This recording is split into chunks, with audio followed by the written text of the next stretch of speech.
I love you. No! Forever. Wanna bash with... Next, we will be watching The Inhuman World of Completing Crash Bash 200% by Caddicarus. Make sure to subscribe, like, and leave comments in the doodly-doo. Yeah! Okay. We got this. What do we got here? I need a subtitle up so I can... Patience! That's what my chat had to have while I just spent an hour talking about Kamen Rider because they triggered my hyperfixation. Okay. I'm sorry, chat. My chat is the pinnacle of patience. I'm sorry. Really, wait, or continue to do something despite difficulties or suffering without complaints or becoming annoyed. Thank you so much. Enjoy your chicken. Ooh, his tattoos look awesome all the time. All the time. You can tell that the audio wasn't recorded here. You can hear things not moving, like all the audio has been dubbed in after. And I'm like, now! Bo, what about Bo Otto? Alienix, thank you for the follow. I'm just like a slight little thing here. I'm like, oh, there must have been a lot of white noise in here. It makes total sense. The moon blankets are so cute too. You're so right. Doctors have a lot of patience. I did get myself ice cream while you were yapping. Oh my goodness. Are we gonna have to ban the words Kamen Rider from my chat just to save time? God, please don't. Oh, I like Rider. What? Was as good for you as it was for me. Hi, Alex. Welcome in. Welcome in. How are you doing? We're watching a man getting strangled by a bandicoot. So this is a pretty normal stream for me. Yeah, I'm into it too. Don't worry, This is me. There's a note dead. up, Bo. Oh. Uh-oh. And now that I'm dead, that means I'll never have to play Crash Bash ever again. What?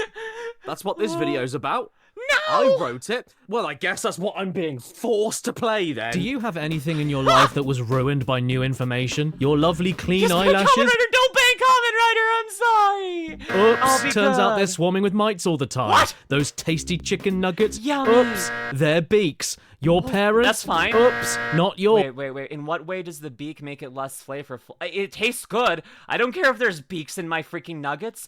I want to get pecked out by a lady, so why wouldn't I want to eat a beak? Come on. Actually, fun fact, like some people were talking, like the person I ran into last night said that they were trying out the new McDonald's like Huntrix meal. I was like, I want that. I'm going to go for it. It doesn't come to Canada till May. It does not come to Canada till May. Ah! You're adopted. Oh. Why didn't they tell me? Bear in the big blue house? Just a regular-sized sweaty guy. What? Roger Moore? Dead. What? And now Okay. I have another one for you. Crash Bash? Oops, Smothered, not not strangled. actually a Plus good one. game. You were lied to.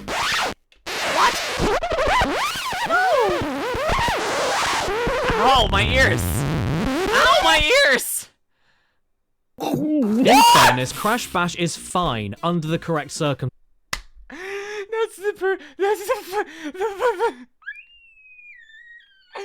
Oh, the beaks are the nuggets, no chicken meat. Well, I'm fine with that as long as it tastes good.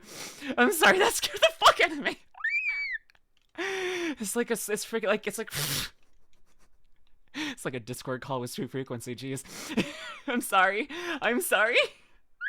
I'm sorry. I'm sorry. But I would go as I'll far be as to say that quieter. it is only fine. So long as you've got 2 or more friends to play with and you cut off your own air supply for 3 minutes, it's an above-average multiplayer party game featuring all of your best friends. Rash, sorry about Croak, your ears. Tinnitus, Dingy, Kronk? Cholera, Brian, Cog, and Rigid. You Brian! can call it a Mario Party clone, but I call it a Mario Party friend with benefit. There's no commitment to a bigger idea, you just pick a point and get to it. It's a quick burst of excitement without any guilt attached, and then it's never spoken about until you're feeling up for it again next week. My point is, Crash Bash isn't Mario Party, which is good for it. There isn't sorry any about your board ears. game you've got to worry about. All of the mini games are action-based, and it doesn't take much explanation for you to jump in. You should give this a try if Mario Rebecca Party isn't your Strauss. thing, and you're looking for something with Oh, a... I thought I screamed too loud about the cucumber.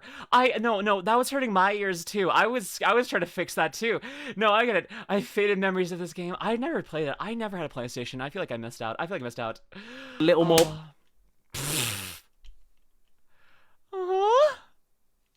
I hope it's his wife getting to do this. I will hope it's his It isn't a party, it's a bash. A crash Thank you so bash. much, Katie. A crash bash, wallop, boom, ting, bang, Do you remember ding-a-ling, a that? what, Hi, punch, Charles. stomp, sit, piss. Pick one of the 28 mini games and have at it. When you're in the mood for it, it's a decent time when you have friends to play with. Awesome. Hi, Alex. Welcome in. Hope you had a good day. However, Everything I just told you comes He's with really a catch. doing that. Okay, Okay, so the for lot- some reason he does this a lot. Like it's really cool because he keeps trying to like he keeps like doing these like surprise things that just really catch you, and I never expect them, and that befuddles me. I have a PlayStation, but me and my sis played Kingdom Hearts and Spyro. Ooh, very good. My first console's a PlayStation 4. Awesome. I only found out about this game for a few months ago. I've never heard of it.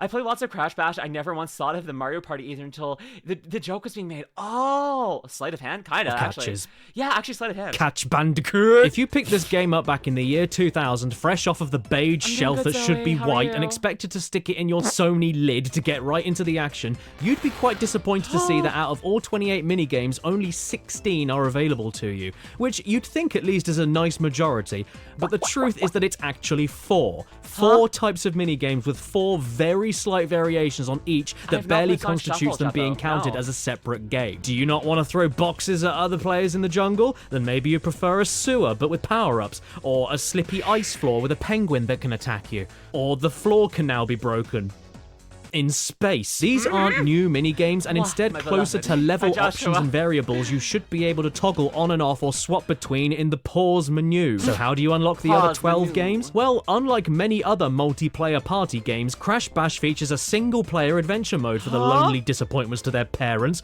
or 2-player adventure if you have a sibling they didn't flush. In order for you to unlock all 28 mini-games for any crashing and or bashing you may be Hi, doing in the Shy future, Shark. you Hi. have no choice but have to go through this adventure mode. And even though that's a bit stupid and annoying for a multiplayer party game, this wouldn't and shouldn't be the end of the world. However, playing the adventure mode of Crash Bash is one of the worst things I think I've ever done in my life. Not just in video games, not just on the PS1, not just in Cash Banuka, in my entire sordid life. Not just for the adventure mode itself being boring and repetitive, but for all the additional horrific things it demands of you in order to unlock the rest of the minigames. Finishing the adventure mode in Crash Bash is akin to running yourself over. And yes, I said finishing, not completing. That's another mess entirely. But considering how much bullshit you have to go through to unlock every available minigame, it's close enough to completion that it might as well be. A few years Okay. What I'm really seeing here is I'm confused why this man continues to play Crash Bandicoot. Because I feel like between, like, his entire thing with the previous videos I've seen of his, where he's trying to, like, get all the idols and stuff like that, and get all the freaking, like, platinum things, I'm just like, I don't see why he would want to play Crash Bandicoot. I feel like he should be, like, freaking, like, broken. I guess it's probably ad money. It's YouTube. He's like, wow, my Crash videos do so well. I should do more Crash videos. That, or he legitimately loves it. He legitimately loves it. Maybe that's true. Oh, not all correct. I know. I'm sorry. Playing Bandicoot as fun are fun. 100% Bandicoot games are, yeah. So Bandicoot games are fun to play, but if you try to take them way too seriously, you're not gonna have a good time. It's just gonna be a pain. It just sounds like pure horror, sadness, and frustration. Perfect game for crashing out. Oh yes, the thing that I want all the time, crashing out. That's why I play video games. Subjecting your audience to your special interests is always fun. It is. It always is. Can we go back to me out for an hour previously to this, just talking about Kamen Rider? So how much we missed Lumi? Not much. He so I've been paused. Lumi saved me. I'm back now. Some people are in longer ads, some ads are not. I have to do that because, like, sometimes sometimes I guess either you're gonna get more frequent ad breaks or longer ad breaks less frequently, and one's more disruptive for me. Fake Tiamat would also stay out, Gates. The only way Tiamat can die is Elvis' life has to end. Hey, that's fair. There's a lot of stalemates that probably happen. A Caddy and treats a Crash like a loving couple with banter in a way. Oh my goodness. Yes. Oh my goodness. Well, I can't help those people in there. Oh my goodness, man, if only they subscribed to LuminusRed on Twitch.tv. I don't know, man. Back, no worries, I'd leave, no worries, Cobra, welcome back. Actually, no, let me reword that. 100% Crash games are easy enough. It's the later games that are platinum relics. Got it. Oh, like 1 minute left, still 1 minute. Okay, so, like, really, that's pretty good. I played Crash casually as a kid, and it was a lot of fun, but I never had the horror. I never experienced the pain that this man did, and I feel bad for him. I very do. Mine was 1 minute and 30. Oh, but it just happens. People get different amounts of ads depending on things. If Twitch doesn't have things they want to serve to you, they won't. But yes. I'm so sorry about going in my hyperfixation rant for so long. It's okay, because you can technically 100% them without platinum relics. Okay, that makes total sense. It's just there's a problem with the life and everything. Ad break is finishing now. I'm assuming people are back. Let's go. Oh my goodness, but TV doesn't stand for television. It does it stand for a titties vagina? Wow, look at that leather. Wow, there's some very clear wow, look at that. I was saying something very normal. Wow, anyways. Ago I even streamed myself doing it, and it went really well. I got the power I up could probably say that word fine, but I was like, let's just check. here that sets everyone on fire. That's fun. Wait That's for it. Over, thank you. That is Cortex. Oh, one more kick. No! Oh, can you you bloody ill-fitting wristwatch. Okay, bumpy, very bumpy. I'm out. Oh shit, I'm gone. Bye, everybody. I jumped over it. Poor Caddy. Got it. No. Do what you want, because the pirate is free. You are an anus. All you have to do is look up Crash Bash speedrun attempts on YouTube, and you'll see exactly how bad it is. 9 hours. There's a reason that most of the speedrun world records have differences between each other, not by milliseconds or seconds, but by minutes. By the way, don't be mistaken. I'm the Cash Banuka Bingo Birthday Big Bang Boil Boy. I know that there are cheat codes in this game to unlock everything right off the bat. But Tuvula, the country who owns the domain. Uno, they only work on the European release, and why does he have a sombrero? 2, they only work on the original Black Label European release, not the Greatest Hits Andy, Platinum release, welcome in. which I have here. Welcome in. And now I don't. If you have any other copy of Crash Bash, American, Japanese, whatever, all of those cheat websites are as useful to you as an arse with a smaller arse on it. Do you want to unlock the Dante's Dash minigame? Collect 27 trophies. And how do we do that? By beating every level in the game. Gee, thanks for the cheats game facts. I sure hope nobody misreads the Q in your website name. By the way, did I ever tell you I got my stationery from Penn Island? Fair enough, I guess you could use emulation, but first of all, when this game came out, it wasn't very common or easy. Even if it was possible, getting it to work with local multiplayer would be even more difficult. Like, I already feel kind of annoyed by my Mario Party making you unlock all the stages by playing the game with, like, other people. I'm like, it takes forever, I can't do this, like, I want to play some things. But this is even worse. This is torturous. This is monster. Penn Island, sure. J-Borg, welcome. Thank you for the follow. Welcome in.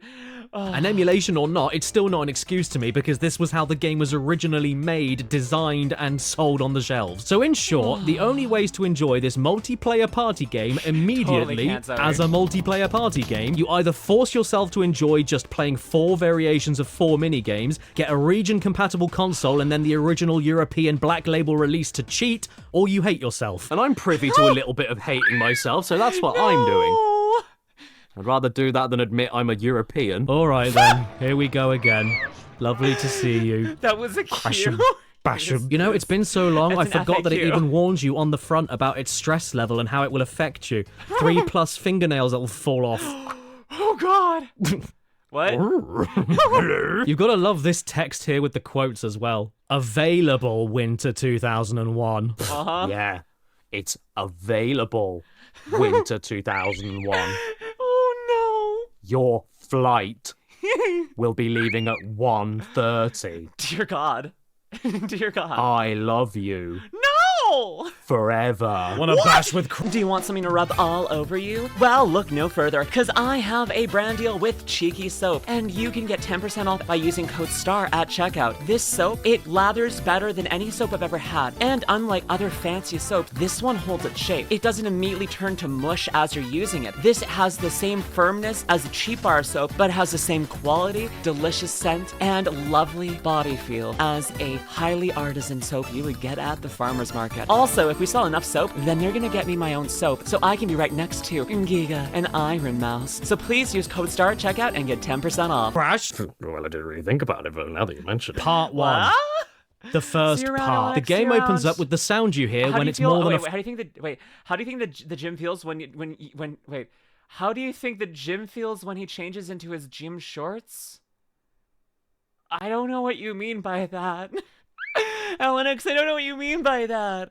I don't know what you mean by that. Do you mean him? Well, I know, I'm making a joke. Okay. Do you mean him? I'm confused. I'm sorry. I'm stupid. You'll have to explain it to me like I'm a child, even though I'm an adult woman with big breasts. I'm so sorry. I'm so sorry. I put all of my energy into growing big boobs. I failed to grow big brain cells. I'm so sorry. Bigger brain cells means smarter, right? My gift expires on April 30th, which is my birthday. I'll be buying my own sub on that day, which marked 19 years of enduring the horrors. Aw, I'm really proud of you, Jacket. I'm really proud of you. I can't wait for Fart. Sony Computer Entertainment Europe presents you. Booba. Damn right. Universal Interactive Studios production. Is this voiceover very unfitting for a party game about an orange rap? Yeah. Surprisingly, no it isn't. Alright, time to create my save file. My name is Tramp, and for this game I usually pick Tiny as my main because he's actually quite big, and that's funny, but for the sake of being different, I'll pick Koala Kong. Partly because he has the same stats as Tiny, and partly because I've never seen anybody so proudly celebrate standing in their own urine. Wings. Here we have the opening cutscene, and the story is about good and evil and... That was so cool. So, when do you start to play? Well, if you stop being so impatient, I'll tell you. Even the damn manual is hell-bent on not giving you anything. You exist to be read for information. Why are you keeping me from the information? Do I have to unlock it in the game? Do I have to unlock the rest of the book? In the game. So in order to illustrate to you just how bad this game is for unlocking everything, I figured it would make sense to walk you through the adventure step by step with me so I can explain it and you can experience secondhand embarrassment over the fact that I'm doing this and I turned 30 this year. Minigame 1 is Crash Ball. Basically, it's four-way Pong, and you can kick the balls back with the pink box button. As soon as I began, the very first thing that happened in the entire game for me was this.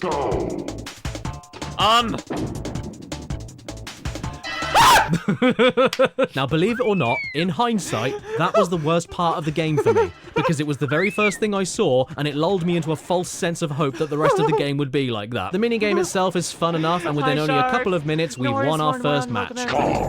Wings. No worries. And then we have to do it again.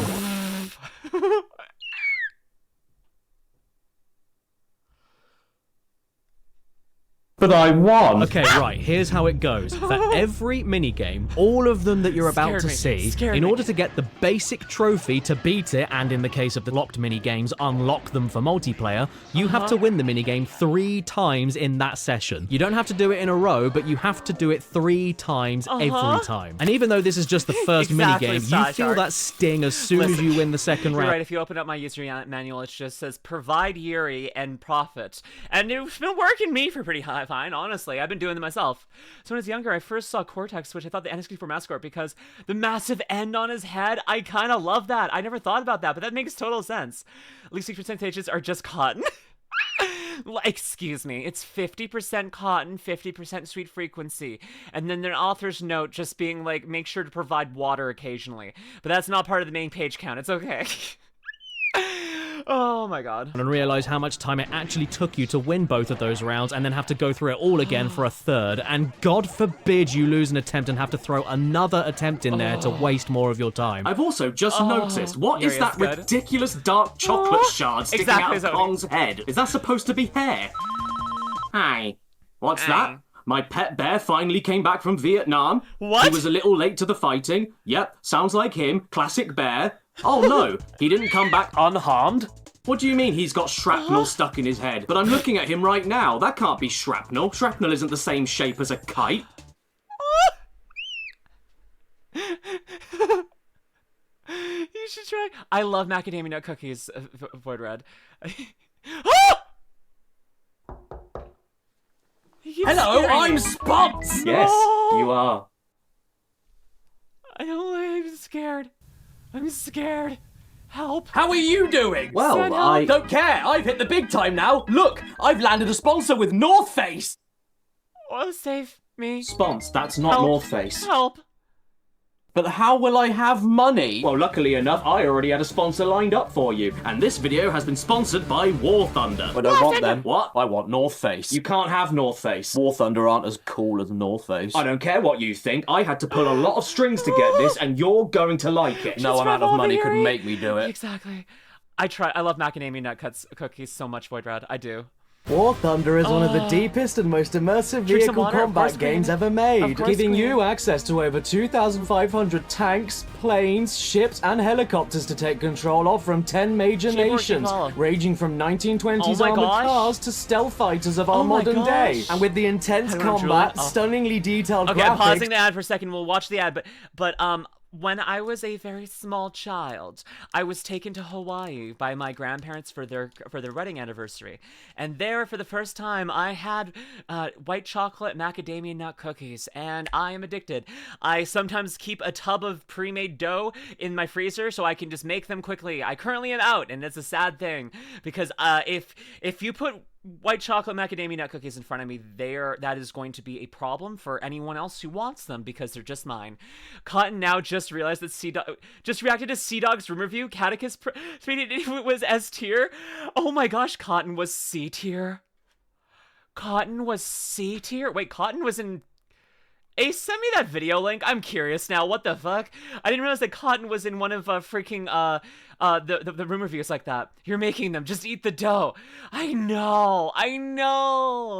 Oh. and authentic sound effects, you'll truly feel like you're Have you seen behind that a video? wheel in a real war. But where real war isn't fun, this is. And I really love how meticulous the damage system is, Caddicarus giving you the was most S tier? accurate and specific damage reports to Wait, was components. Cotton C tier because her name is Cotton? Wait, no, but Caddicarus was S tier. Does Caddicarus, sorry, I keep saying it wrong. Does Sea-Dog not know how to spell Caddicarus' name? Is that the problem?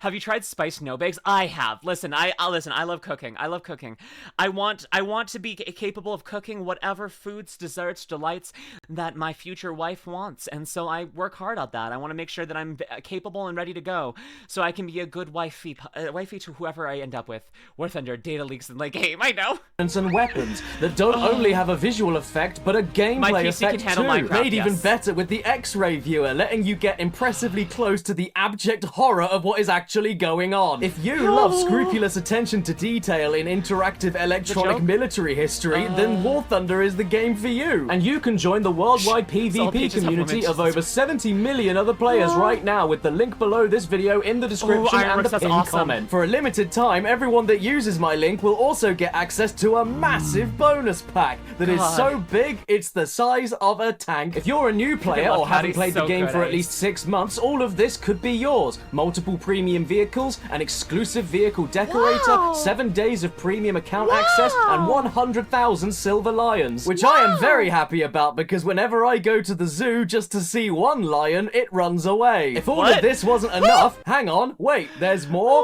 Oh, stop. one, The game is don't lose. available Tip right two, now C, on tip one. PC, PlayStation, and Xbox for free. Love that, Yes, Otto. you heard me. All of that great stuff I just showed you for free. How could they do this? They must have shell shock. Thank you once again to War Thunder for the sponsor, and Bye, I would have Spawn. killed to have that sponsor. Can't believe the attitude on him.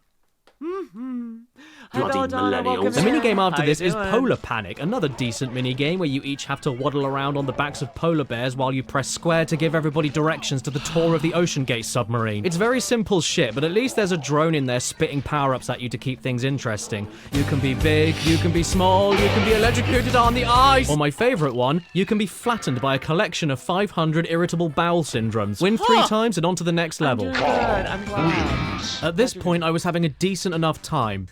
Yeah, you know, on level 2. Pretty low bar. And I was ready for whatever could possibly be next. Especially with the back of the box promising I could shove your enemies off the edge into the abyss, smack them, kick them, blow them up, and win! Oh! man. Well, this is boring. Then on to minigame 4, Jungle Bash, which I personally feel right at home in, seeing as it's been a very long time since I've played this game, and yet I was easily able to blow up Dingodile and Crash with the same box to kill them at the same time, and the game was not expecting me to do something so great because Dingodile didn't even fall down when he lost all his health and looked right at me as if to say, how the hell did you do that, before suddenly dying. After all 3 wins of 4 minigames, you have all 4 trophies you need for the first boss fight against Papu, everybody's favorite pregnant tribalman. And like in every other appearance he's ever had in any Crash game, he's very easy and doesn't bother moving. Yes, I know that in Crash Team Racing he does move, but that doesn't count because he's driving in a cart, which means he's sitting down. My point is, he's a lazy piece of shit. Before you can continue, you must first meet an old friend. Old friend? Okay, so we've made it through the first warp room and the first 1/7 of all the mini-games, and it only took 19 minutes. Yay! Granted, if you remove all of the replays I had to do to win each of the games 3 times, then 12 minutes of that was just replaying the same things over and over again. But overall, this was pretty fun and welcoming. Okay. Like a nice grandma. On to Warp Room 2, and we have Pong again. But it's different this time, I promise, because you have a magnet and it's all brown. After that is the polar bears again. But it's different this time, I promise, because the platform tilts. After that is the pogo sticks again. But it's different this time, I promise, because you don't have score boxes to bank your coloured tiles anymore. And you have to make a square instead. After that is the fighting arena again. But it's different this time, I promise. I'm sorry, this is already ridiculous. Not only are we replaying the same mini-games from Warp Room 1, but with minimal changes, and winning them all another 3 times each, but these are all of the mini-games available to you at the start of the game in multiplayer mode anyway. Okay, this is absurd. I do think that they really should have split it up, like maybe had 8 individual mini-games, and then you unlocked their alternate variants, because that's not as, like, difficult. That's not as insane. Like, that feels as punishing, but also doesn't feel like it's rewarding either, so there's a couple of problems with it all. Hi, Mids, hi. Okay, we're continuing, but, like, feeling bad for him. I'm starting to see the things crumbling because I'm like, oh, so far this seems like a fun time, like a good romp. Like he said, a very good grandma, you know, a fun lay, a good time in bed, like a grandma. Listen, I'm lonely. We got a great freeze frame. Is that a bag of Coke behind him? My brain just put this together. Is that a bag of Coke? Let me check. Let me do it like this. Okay, why? What's so pressing? Is Cotton pressing her chest against me? Cause I see it. I can see it. I can see it. Don't worry. Castle, I didn't need to know that about that right now. It's okay. We don't need that right now. You're okay, darling.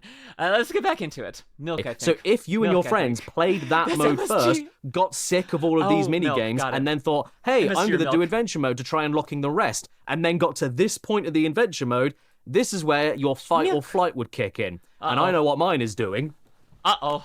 Whee! Whoa!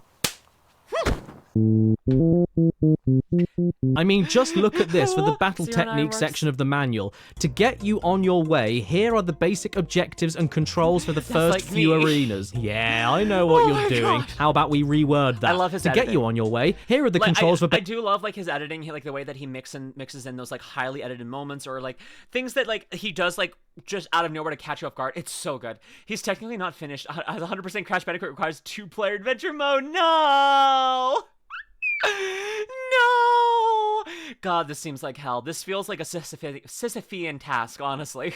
Basically the only games we have, sorry. Luckily though, after our 20th replay of the same original 4 base minigames, we are finally treated to our first brand new game mode and 5th minigame type overall, Tank Wars. Yay! This is Desert Fox, a game of moving on a grid, changing your aim with the shoulder buttons, firing at each other, and using mines to cause damage across rows and columns. And yes, we have to win another 3 times again to get the trophy and unlock it for the multiplayer, but it's not all that bad. We only have another 11 minigames left to unlock.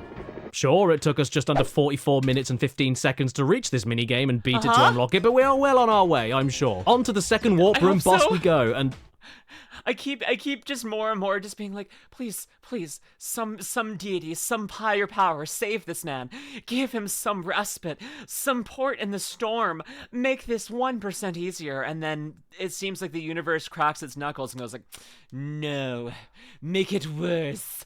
Make it worse. I was wondering if I should be doing praying in reverse. Maybe like I need to be praying for the opposite and then it will go against it. Am I causing this problem? Okay, if I pray for Caddicarus to have a problem, then I know Castellor, it's okay. I did know. I didn't need that right now. It's okay. Hey Lumi, how's it going? It's going well. Oh, it's going good. Sly, how's it going? We're enjoying it. I just watched this video very last night. Awesome. It's okay. Okay, welcome to where you have to friends for PvP matches. Oh. Uh-oh. Oh. Uh-oh. Oh. Uh-oh. Uh-oh.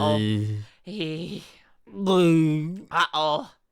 Here's the deal. You don't only have to get trophies in order to unlock the rest of the adventure mode and therefore the rest of the games for multiplayer, because Cram Bam also has gems and crystals to get for each minigame on top of them. And this is where it all starts getting a little twatty, because you're not only replaying the same minigames again, but you're also replaying them with added impairments that do nothing to the minigames except debilitate you and no other players. For the gems, most of the time it's the exact same minigame again, but you have less time to win, or less health points, or more points than everybody else to subtract down to 0 to end the game. And that can come with its own problems. But then the crystals swing its massive wang around the corner and give you the same minigame once again, but this time with an added hazard or one new stipulation that deliberately handicaps you and nobody else.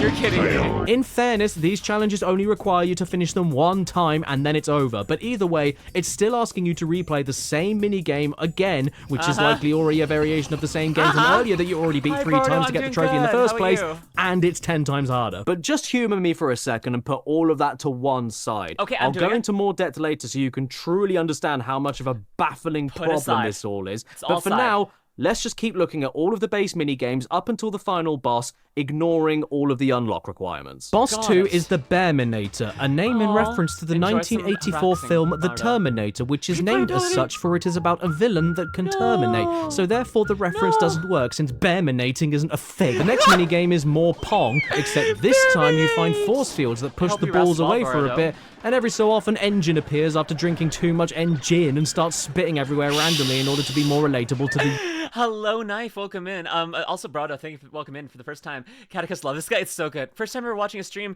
on Twitch for real, and my chest is in so much pain from laughing. Also, hi guys, hi Knife, welcome in, welcome in. I'm really glad I'm making you laugh. This is so good. Also, Flame King, thank you for the follow.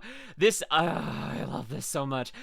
I wish that Caddicarus videos weren't so absurdly long, because I want to watch them more often, but like, it's an hour and a 40-minute video, like, and we know how much, like, okay, like, I've already added 12 minutes to the recording, so we know it's... This happened. I first caught you watching Beating the Halls. I'm really glad you enjoyed that. And you'll say I'm not disappointed. I'm glad. That makes me happy. But no, this is just pure fun. I absolutely adore freaking Caddicarus. I need to find more time to watch this man because he's so good. Oh, I have emotional damage from playing every single Crash Bandicoot game. Valid, legendary, valid. Youth. Minigame 11 is Melt Panic. More polar bears, except now the stage shrinks gradually. Oh.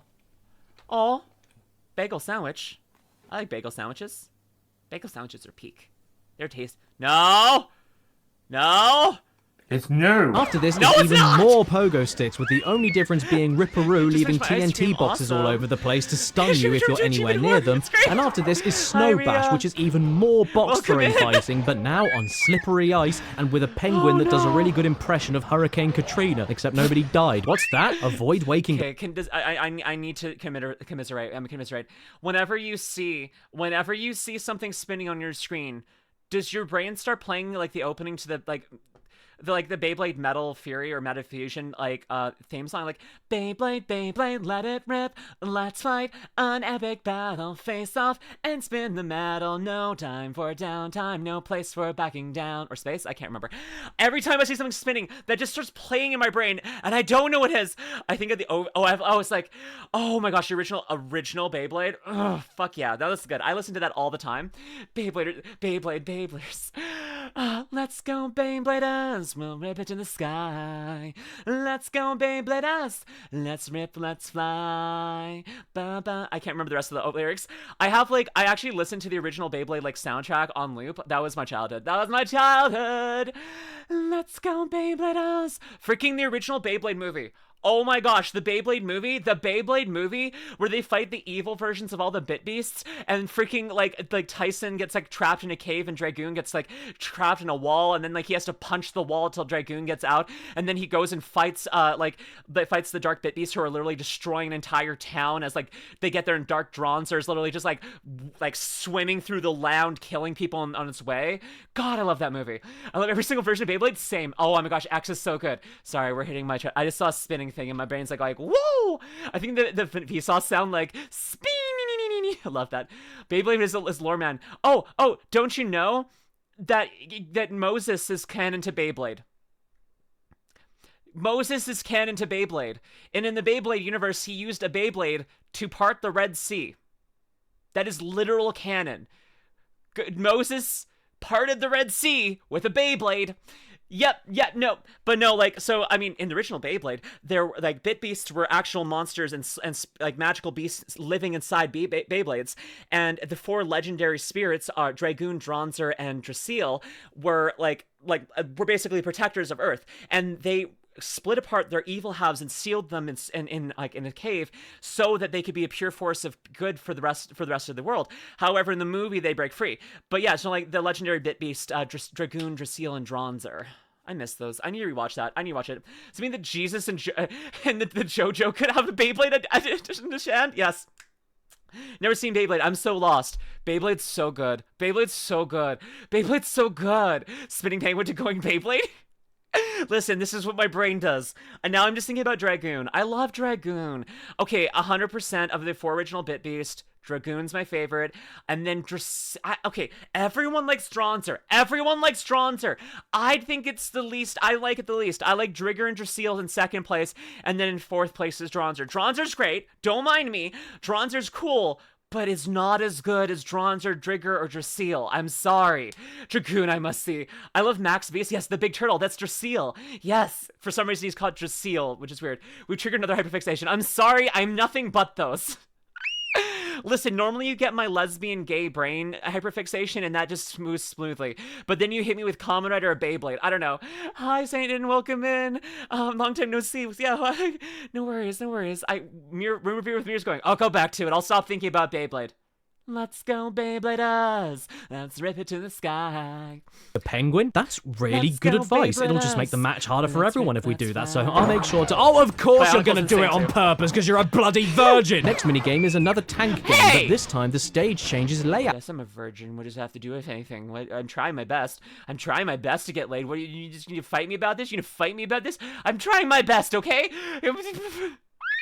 Or Golden Pegasus. Oh yes. Scarecrow, thank you for the follow. Called it, I'm sorry, I'm trying my best to get laid. Excuse me, I'm sorry. Out sometimes, making the row and column mines useless since you have no idea what the stage is going to do next, and I like that. It's my favourite part of the whole game. And then finally, at minigame 15, we have our 6th different type of original new minigame, Crash Dash. A micro machine styled race going around in a circle with a boost gauge and missile power-ups to stop everyone else from going around in a circle. This one isn't too bad, but the power-ups and other races are there to just distract you from remembering that all you're doing is going around in a circle. Then at the end of Warp Room 3 is a tank boss fight against the Komodo brothers in a more open arena and multiple phases of different guns to get through before finally taking them head on. It's the hardest boss so far, so much to the point that they give you a checkpoint after the gun fortress part of the fight. So does that mean the game will ease up on you from now on? No. Maybe. Off to Warp Room 4 and minigame 16. Pong again, but you're in the sky. Oh my gosh. Oh, it moved. Next minigame is Manic Panic. Polar bears. Oh, look, a bomb.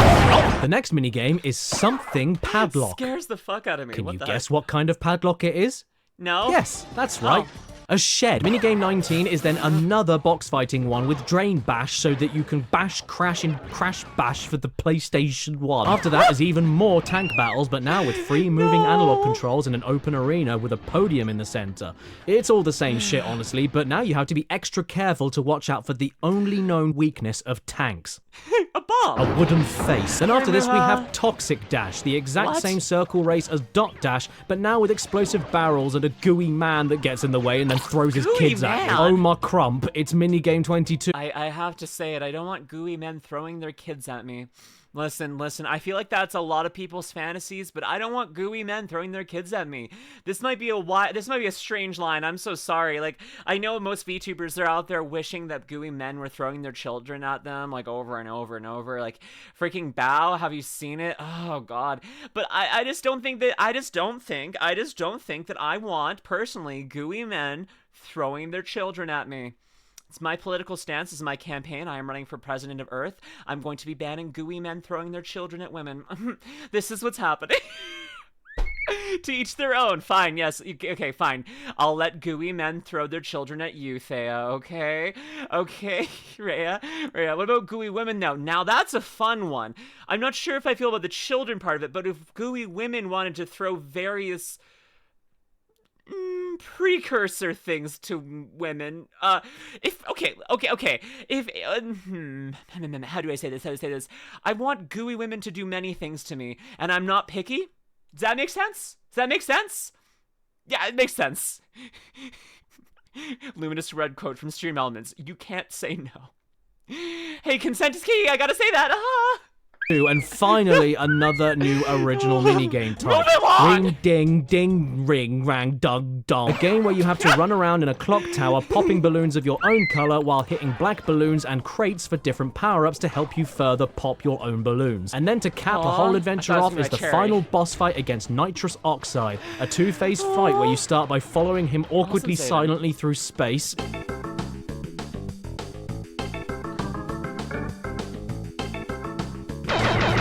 Then end with another game of Pong. Screw you. What is this? What? How are you? What? How are you this good? How is anybody supposed to do this?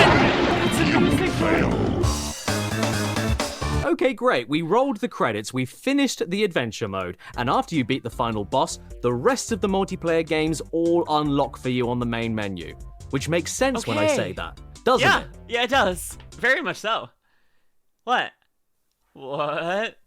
And I know it feels like I condensed a lot of that journey, but trust me, it took a while. In fact, going back to Gems and Crystals, in order to fight the final boss and finish the game, you need all previous 22 trophies on top of 15 gems and 12 crystals. And assuming you don't quit any of the minigames once you start, that means you'll be seeing 2 loading screens for each of those required collectibles and bosses. One for loading in and one for loading out. The shortest loading screens for me lasted around 6 seconds, while the longest lasted around 15, leaving us with an... Thank you, Ms. Bush, for making the Stream Elements quote.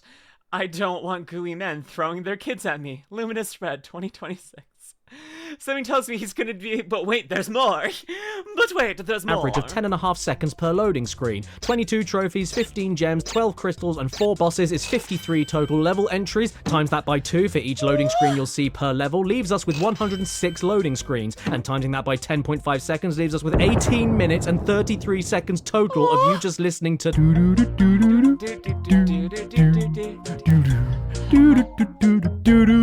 waiting for the games and bosses to begin and end. Oh no! Oh! Cool. I'm the cool teacher. What? You can tell I'm cool because my cap is on the wrong way. Oh, yeah. Yeah, darling. Cool. Oh my gosh, he's so relatable. So, you decided to call the principal a whore? Now, I decided to go for all 22 trophies, gems, and crystals before the final boss, which is admittedly my own fault. So because of that, I'm going to go easy on Crash Bash, and I'm going to be charitable. I love being charitable. Charity's great. He's so good at luring you into a false sense of security. Like, even if you know that there's going to be, like, something dropping at some point. Like, you're like, this is going to go bad. And then all of a sudden you get hit by it, and you're like, oh, I forgot. Yes, I've got the principal whore once. Oh my goodness. Oh my goodness. Hi, Andy and Zoe. Hearts to you too. Hi, Queen Ray. How you doing? I'm doing good. We got 2 queens in chat. I feel like I'm in a freaking royal procession. I should get like some like creme tartare out and like get a ball going. I'm surrounded by queens. Ooh, this is the dreams. I'm doing good too. I'm glad, Queen Ray. Starving kids? Love them. Thumbs up. So just for the sake of fairness, if I took all of the footage I recorded for this game and arranged all of the gem and crystal challenges in order from shortest to longest, then at an absolute minimum, 22 trophies, 15 gems, 12 crystals, and 4 bosses in total took me 3 hours, 4 minutes and 11 seconds to do, which in and of itself is not a big problem. It's pretty short for an adventure mode. But when you consider the pogo game for a second and assume that you get the trophy, gem, and crystal in all 4 variations of that same base minigame like I did, then that means out of the 5 hours, 35 minutes, and 21 seconds it took for me to get all 22 of everything and 4 bosses, keeps going up. 1 hour, 6 minutes, and 5 seconds of that playtime was spent playing the same base pogo minigame, which should help you come to understand just how unnecessarily dumb and repetitive that is for the sake of unlocking all the other minigames in a minigame collection party game where all the minigames should already be unlocked for you to play in multiplayer at the start. Yeah. Oh, sorry. Oh, hi. I was just looking down at all of the comments telling me that I'm wrong. Oh. What do my I'm not comments wrong. say? Wait. I lied. I lied. Okay, my comments are making fun of me. They're being mean. Can I get more comments so they're not mean to me? Oh, there we go. Okay, thank you. Thank you for being nice in my... That person is being very weird. Maybe... ooh. Wait. Did you just use text to draw a penis? Kind of impressive, I'm not gonna lie. Anyways, oh, that person was just being homophobic. We're gonna get rid of them. Oh, look, a link. They say that I can get $5,000 from a Nigerian prince if I click on this link and then send $5,000 to him. And then I'll get $5,000 back and I'll get mine back. So I'll get $10,000. Oh, this is a good thing. I'll go click that link. Let's definitely go and click all the links that get posted. Don't click suspicious links. I lied. Yes. No, this is not all you have to do to unlock every minigame, because that would be a really shit video. Instead, after the final boss, you unlock another warp room with the final remaining 6 minigames that you need to get the trophies in to unlock for the multiplayer in this multiplayer party game. Strangely though, these remaining minigames, even though they are at the very end, offer the most amount of variety and least repeating ideas in any of the warp rooms too. Yes, level 23 is another circle race, but underwater on an oxygen-breathing poser fish. Level 26 is more tanks, but on the water. And level 28 is yet another circle race, but fire. However, you also get level 24, drag and drop, a frantic rush around of 4 players trying to drag and drop these nuts on your head. Oh, got him. Oh god, I've become Fillion. Are Nigerian princes still a thing? I actually don't know if there's any monarchs in Nigeria anymore. I should actually check into that. I mean, I think that the scams have evolved since then, but still. Me feeling like I became Fillion is like, oh my god, I've became my mother. However, she's older than me. I mean, younger than me? Actually, I have no idea. Fillion seems less mature than me, but I could see being 20 years older than me. Does that make any sense? grab 1 of 2 gems and then throw them at a moving target while standing in a specific scoring zone. And eventually a 3rd gem appears, but by that point, I mean, who cares? Level 25, Mallet Mash, where you walk around stunning opponents, smashing mushrooms, and getting more points by hitting them just before they explode. And level 27, Keg Kaboom, which even though new, is sadly one of the worst minigames since it's just a walking sim. Yeah, sorry, I'm just gonna leak this. Fillion died of old age. It's the truth. I mean, she was getting up there. She was 876, and it was getting close. It was getting close to the end, and she was running out of time. You can watch the end of her last stream, and she's just like, "Oh my gosh, I'm running out of time," and her heart was just not working anymore. She was just such an old granny that like she couldn't keep going, and then she just she dropped dead. It just happened. They've been trying to keep her. They've been puppeteering the corpse around, trying to like make it seem like she's coming back. You know, freaking weekend and burning her. But again, no, she died at the ripe old age of 8,999. it's a true tragedy when someone you look up to passes away. She was a real hero to us all. She is inspiration to many VTubers. She helped start she helped start the careers of so many amazing VTubers, but the body just can't live past 9,899.9.7876, and it's just you're not gonna make it through there. So I definitely know that she's resting better now. I mean, your body is just a hellfire, a difficult thing to do when you are 9,000 to the power of 576. It's just not good for you to keep living that long, honestly. What are we talking about? Fillion. Anyways. Later. And I don't mean one of those games where you just walk around and sad men read letters to you in a smelly cave. I mean, it's literally a walking simulator. Walking the video game. Walk around with fire following you and hope that barrels appear to give you points. So yes, sadly there is incentive to get this far in the adventure mode, because out of the 10 total minigame styles, 3 of them are unlocked in the final warp room. But it's fine, surely, because as I mentioned earlier, I was collecting all the gems and crystals in every stage as I was going along to prepare myself for the final unlocks. Good. So now I have all 22 of everything, and nothing should be unavailable to me. Oh. Gold. Wait, gold. Hey, what was that for?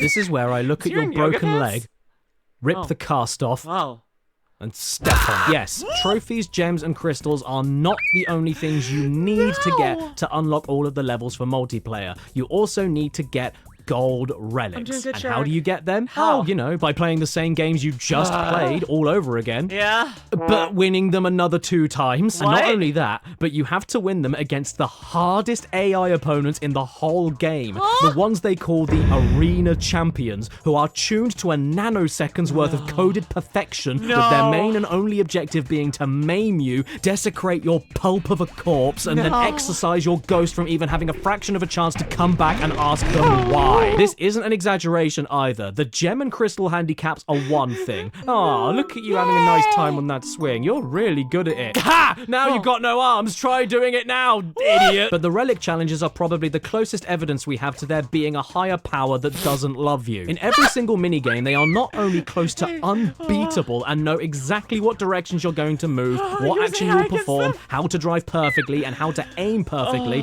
but they also cheat. And I am not making that up. In the crate and tank levels, the stats on damage given and taken is altered between levels and challenges. Runner Poll made a spreadsheet compiling the information for them all.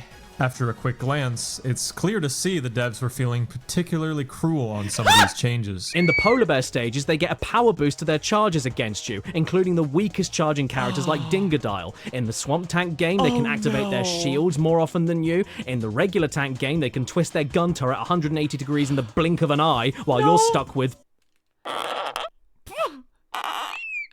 In the games that involve walking around, everybody seems to be able to walk faster than you. Does everything in this footage look normal to you right now? Well, yes, it is. Oh. Until you look at the health, they have 0 health, and yet they can still play. They're not dead, you're just crazy. Crash Bash is the only game on the PS1 that gaslights you. Do you like the idea of a force field to save your goal from balls? Tough shit if you like that, because you can never have them. The microsecond they appear, the computer players get it immediately. Do you want to know why? Because they are a computer player programmed into a computer game that had to be programmed in a computer. They are literally designed to win, and every single randomly generated element of every stage means nothing to them, because they know what the randomly generated element is going to do down to the line of code they were birthed from. Oh, I like birth! Oh no. What? I thought you were gone. I was, but I came back because I want more money! Spons, you can't have North Face. Besides, we cannot have another sponsor. I don't even think that's legal. That's never stopped me before, but don't worry, this isn't a sponsor. I stole some DNA from your socks and now I'm selling all of your clones. Huh? Oh! Why does it look like a loaf of bread? Gut him! I'm not a square. Gut him! What do you mean, gut him?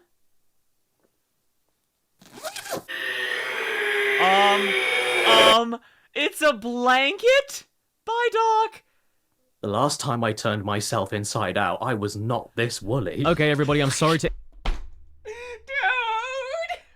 Listen. There are very few people who could turn me inside out, and you're not one of them. Cottontail VA, Sweet Frequency, Apollo Mythos. Apollo Rise, formerly Mythos. You need to stop saying that. Then you said Apollo. I'm sorry, Apollo. Mirror Mirage. Like, not me, damn, I'm sorry. Interrupt the video again, but I promise you it's only for one last time, and I also promise you that this is worth it, because the lovely folks at Juniper, who helped me bring you the Talking Sponce plush, have worked with me yet again to help bring you the brand new exclusive 2-in-1 Caddy Sleeps plush and giant blanket hoodie at Caddicarus.com. You won't see anything like this on North Face. For those who didn't know, I have a side channel called Caddy Sleeps, and every thumbnail for those videos has featured a video game character sleeping with me. I mean sleeping with a little plush version of me. That's terrifying, Shark. Sure, take my arms. If you can beat me in a fight, square up! A lot of you seem to really love him, and I thought about releasing a real plush of him for months, but that's boring! If I was going to do anything like that, I wanted to make it truly special and unique. And since this little guy came from the Sleeping Channel theme, I then got this mental idea of a multi-purpose sleeping plush and blanket hoodie that could only work if I was shaped like a brick.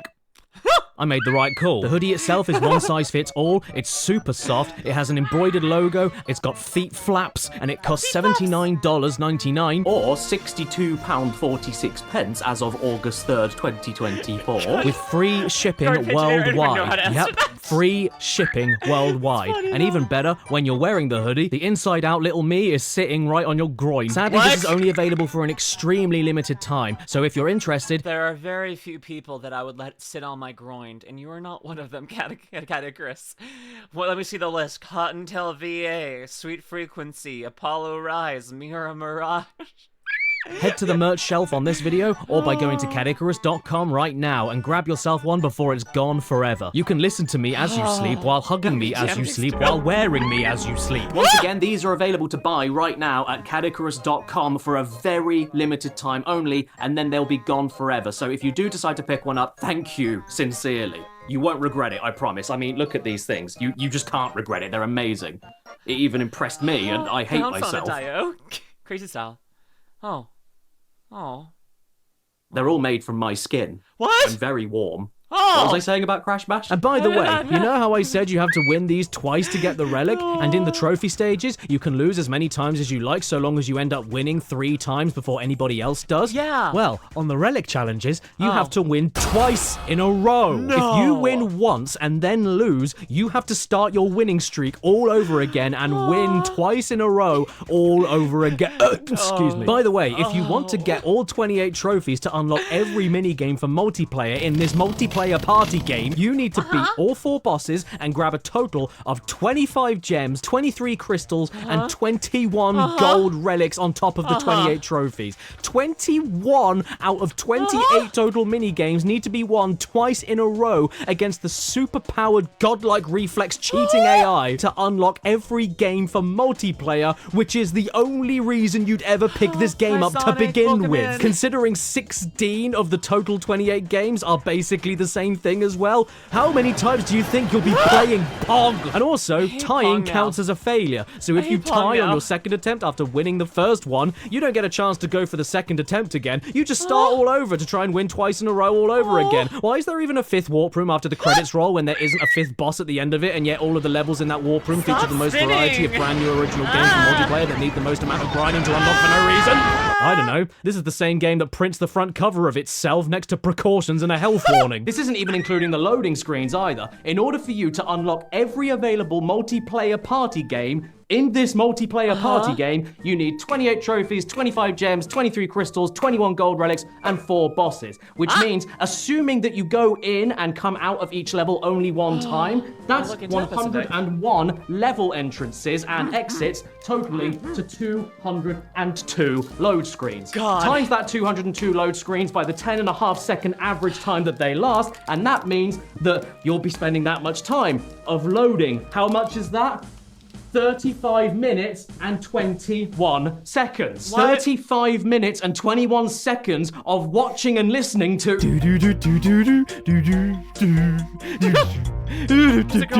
to unlock all of the multiplayer games. I would if I could. For multiplayer in this multiplayer game. And one of the worst parts for me is that there are no bonus levels. You can't have a Crash game without bonus levels. That's like me having a Crash Bandicoot video without a Caddicarus bounce round. Bounce rounds? What? Bye, Epic Rick. This isn't a bonus platform. Uh-huh. It's a calculator. Uh-huh. Wait.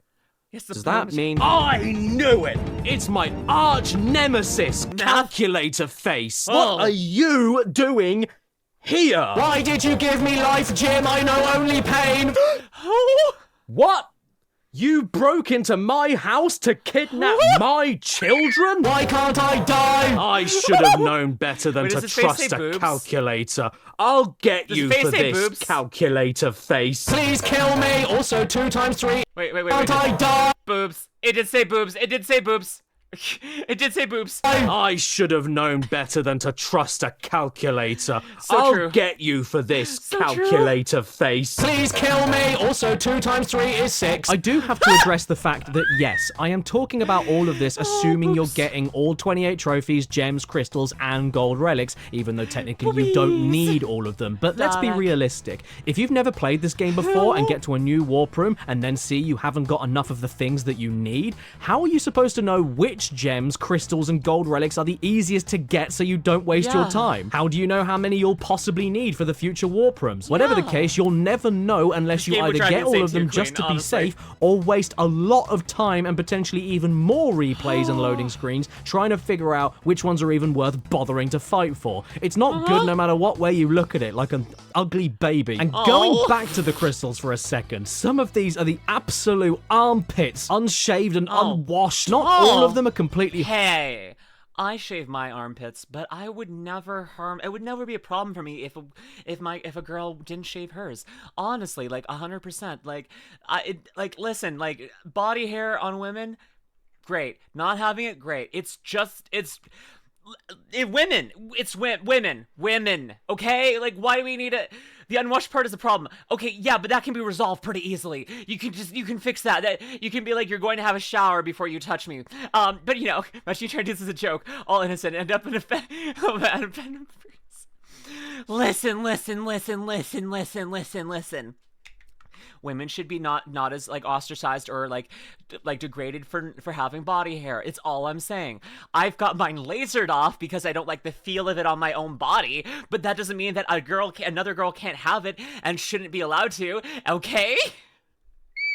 Horrible, but taking that aside, they are still replays of the same games again and are all designed to be unfair. And I say it's unfair not just because of the curses leveled onto you and nobody else, but also because that gold relic AI I just talked about, they tend to use it in the gem and crystal challenges too. It isn't quite as ruthless, but it's still much nastier than the trophy challenges, to the point where you don't even think the game is working properly. You have to deal with whatever crippling effect you have on top of some of the worst AI ganging I've ever seen in a video game. These examples are not from the Gold Relic Arena Champion challenges. They're from the apparently slightly easier gems and crystals. Look at this attempt for the Toxic Dash Crystal. Not only are you dealing with the fact that every time you fall off the edge, you lose 80% of your speed for 5 seconds, but also with the most aggressive skanks on the PS1 that all banded together to knock me off 1, 2, 3, 4, 5, 6 times in a row. There was nothing I could do. The game was Geppetto and I was the son he made who couldn't tell him no, please stop. Some of the crystal rules are completely logical, like win without the ability to pick up the crates, or score the most points in one go to win. And then some of them are just nebulous guesswork, like defeat your opponents while avoiding the water perils, or a downright biblical, like beware the idol's wrath. What the hell does that mean? Is this a threat? Win with the handicap of slippy shoes? We're on ice! The crystal on Melt Panic took me 22 attempts. I failed this 21 times. You have to play the game without the ability to save yourself from falling off the edge, which is not only an essential mechanic in the polar bear stages, but the AI also charge into you harder on top of ganging up on you like it's a school playground and you're a ginger kid. And as for the gems, most if not all of them are identical to the trophy challenges that are already close to identical to many other mini-games in the adventure already, so you're essentially playing a copy of a copy, but also much harder. The gems are basically the reduced time limit challenges or the less health challenges, and in general are not as hard as the crystal challenges because they're the next difficulty up from the trophies, and there's minimal added dump on top of that. But with these videos are just like such a wall of information and enjoyment that sometimes it's hard to find a moment to take a breath, because like you're just like, okay, everything about this is hilarious and amazing and I'm learning so much and I want to know more, but then it just you start finding yourself unable to breathe as your like brain is subsumed by the wall of knowledge and anxiety for him and that, and you're just like, I've forgotten how to breathe, but I feel like I can't pause yet. I need to keep listening, but I can't breathe. I'm suffocating. I'm losing brain cells, but I must listen.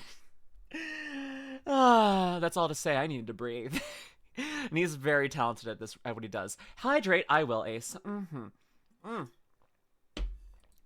The mini games, the strict time limits and less health can actually be more of a detriment to you because of how those games are designed in the first place, and makes those gems sometimes harder to get than the supposedly extra hard crystals. Take Drain Bash. The gem for that took me 14 minutes and 20 attempts to get it right because of just how difficult it is to knock everybody else out in less than a minute. However, comparing that to the apparently harder crystal challenge, that only took me just over 4 minutes and only 3 attempts because you have way more time to make mistakes and also only have to worry about being careful how you open the crates. What do you mean? What? Crystal for Swamp Fox, 4 attempts, 3 minutes. Because it's the exact same thing as the trophy, but with harder AI, and you're also being followed around by a pissy little torpedo. But the gem that only changes the time limit from 90 seconds to 40, 17 attempts and 11 minutes. Jungle Fox Crystal, win the match, harder AI, but now the totem pole in the middle spits projectiles at you. First attempt, 1 minute. Jungle Fox Gem, cutting the time limit to win in half, 8 attempts and 6 minutes. And this isn't including the gem challenges that omit vital information or outright lie to you. For the Ring Ding Gem Deng, the gem forces you to decrease your score to 0 before everybody else, but also starts you off with more points than everybody else, which isn't mentioned in the rules. For the Dot Dash Gem, how do you like the sound of winning it with 30 seconds less time than usual? But also you have to clear 2 more laps than everybody else because we just forgot to mention that part. Sorry. Make sure you don't get hit by the missiles that you can't control and get juggled off multiple times in a row by everyone else that you can't control. And if you fall off more than twice, you don't have enough time to win anyway. Bye. Because of this wild... The baby voice. I just wanted to keep like empathizing with that baby voice. Whenever I hear someone else doing a baby voice, I'm like, oh, I can do baby voice. Oh my gosh. Oh my gosh, she's so enjoyable. I just can't hear baby voice without doing baby voice. It is a weird problem. It's a weird problem. He's giving me a secondhand PTSD. Exactly. This is like I'm both. I feel like he's very good at using his like comedy and word vomit, and is probably the nicest way, not the nicest way. There's probably better ways to put it, but like the way that he like presents information, like it gives you empathy for him. What is going on here? I'm missing a lot of, anyways, like he makes you feel empathetic for him even if you've never played it, and I'm just like, oh god, the Pentagon should use speedrunners in this game to interrogation tools. He's going mad. Okay. Varying inconsistent difficulty. It took me 2 hours and 8 minutes to get all the gems and 1 hour 49 minutes to get all the crystals. When going for all 28 gems, that was a total of about 120 attempts, including the ones I did win, averaging at about 4 retries per gem on average, or 4 minutes and 30 seconds per gem average. On the crystal end, it was about 96 attempts in total, including the ones I did win, averaging at about 3 retries per average, or 3 minutes and 53 seconds per crystal on average. When it comes to the near impossible gold relics, that took me a total of 3 hours, 51 minutes and 28 seconds to get all of them. Nearly 4 hours of replaying the same 28 mini games. It's concerning me this video's not half done yet. This is concerning me. I thought you were close to finishing. But winning them twice in a row against deliberately cheating, near impossible AI. So, in total, that was 206 attempts to get all of those relics, including the ones I did win, averaging out at about 7 retries per stage on average, or an average of 8 minutes and 16 seconds per gold relic. Okay. Oh, so that's why I was given a calculator. Yes, again, I know. I didn't need to get all 28 gems, crystals, and relics to unlock every game for multiplayer, but as I already explained, you'll never know which are worth attempting or going for in comparison to the others until you've already spent so much time attempting each of them to begin with. So it doesn't save any time to assume that you just need all of them and go for all of them as soon as you can. Yeah, I suppose you could look it up on the internet, but then think about what you're defending. You're saying that you have to look up which games are easier or harder on the internet for a multiplayer party game which should already have all of the multiplayer party games unlocked in the multiplayer party game. However, despite all of this, I'm gonna give Crash One Out, Bash One Out the benefit of the doubt. If I take my playthrough of all the trophies and bosses and then add them to the gem, crystal, and gold relic challenges listed in order from shortest to longest, in order for my personal playthrough to get the required 28 trophies, 4 bosses, 25 gems, 23 crystals, and 21 gold relics to unlock every possible mini-game, that would have taken me an absolute minimum of 7 hours, 1 minute, and 1 second.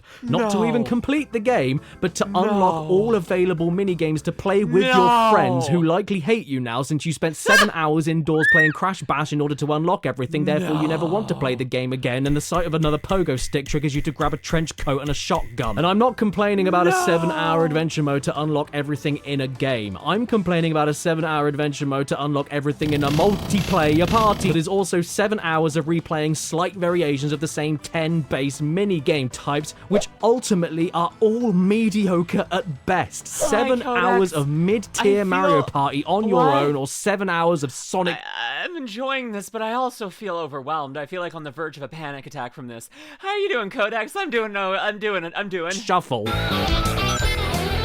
Again, that 7 hours is just me being generous and organizing all my footage for the challenges from shortest to longest length. If you choose to get all 28 of everything as you go just to be safe, do you want to know how long that took me? I'll tell you. 10 hours, 49 minutes, and 10 seconds. My God. Jeez. Consider once again the Pogo minigame. The video is 45 minutes out of an hour and 37. I'm trying to pause as little as possible. I'm sorry.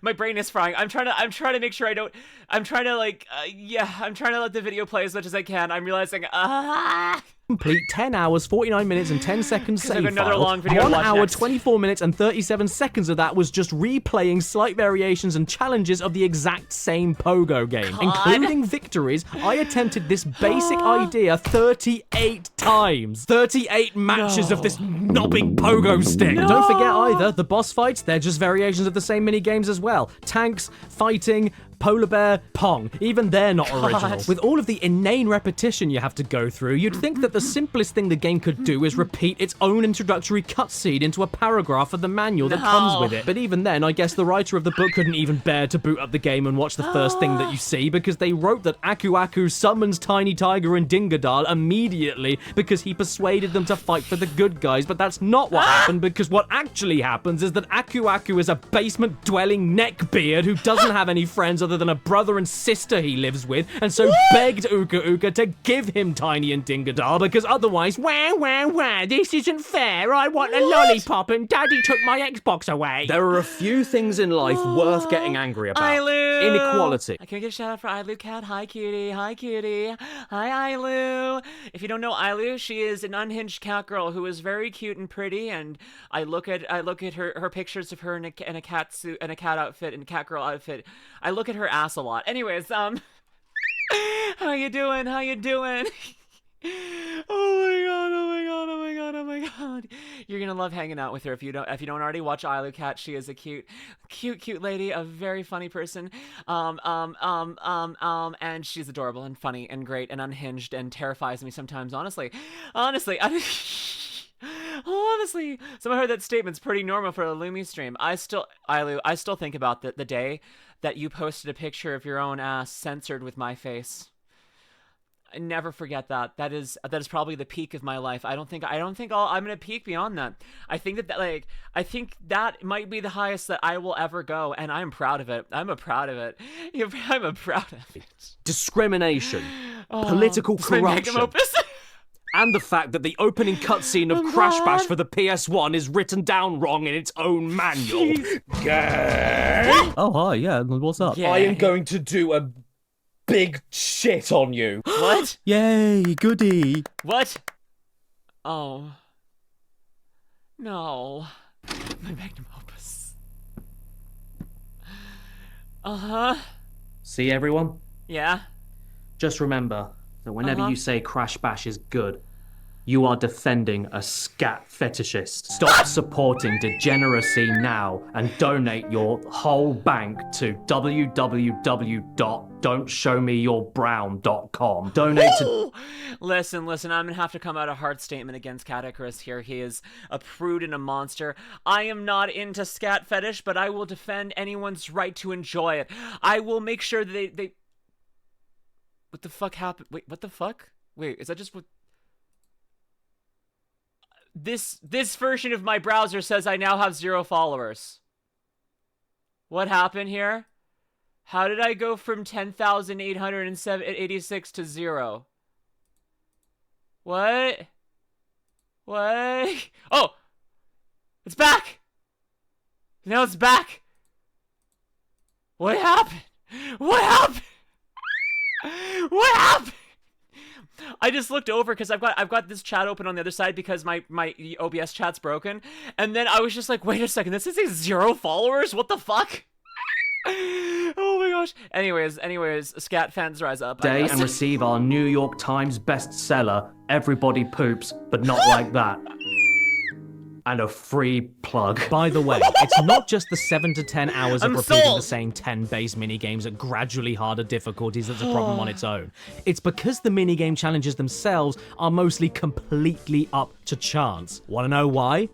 Because it's a multiplayer party game! Chance is part of the fun with this kind of game, and skill is just a bonus that'll only help occasionally. You don't want to play a party game where you just steamroll everyone all of the time after a potential 10 hours of practice, but that in itself is the problem, because this is a single-player mode of this kind of game that by design does have a lot of luck elements. So all of the retries you'd have to do are most of the time completely out of your control. You want to play a game to make you bitter? You play Mary, Kate, and Crashly. Bashly. It is a joke, especially in the gem, crystal, and relic challenges when you're dealing with luck on top of AI tuned to a being not dissimilar to an angry god about to set the world on fire and doesn't even have the minimal decency to give you a fan. It's so dependent on luck, in fact, that for the PE warm-up keg kaboom, I failed 1 time trying to get the hardest difficulty gold relic. I failed 3 times trying to get the 2nd hardest crystal. I failed 1 time trying to get the 3rd hardest gem, but then I failed 2 times trying to get the easiest trophy. The first 5.5 minutes of those attempts being 1 loss and 1 tie after 1.5 minutes of nothing but walking around and hoping for the best. Tiny beat all of us by nearly 300 points on the trophy. Ow! I spent nearly 10 minutes trying to get the steaming trophy here, and it was nearly all dust in the wind. Look at this scenario. Jeez. 2-all, including the tie that doesn't score anything. We had already played 5 rounds of walking around emptying our mother's ashes all over the floor. 7.5 minutes of this. And if Tiny won the final round, I would have had to have done it all over again. No. Because of the random factor, even the easiest trophy matches can be no slouches. Check out my very first attempt of Tilt Panic, level 6 of the game.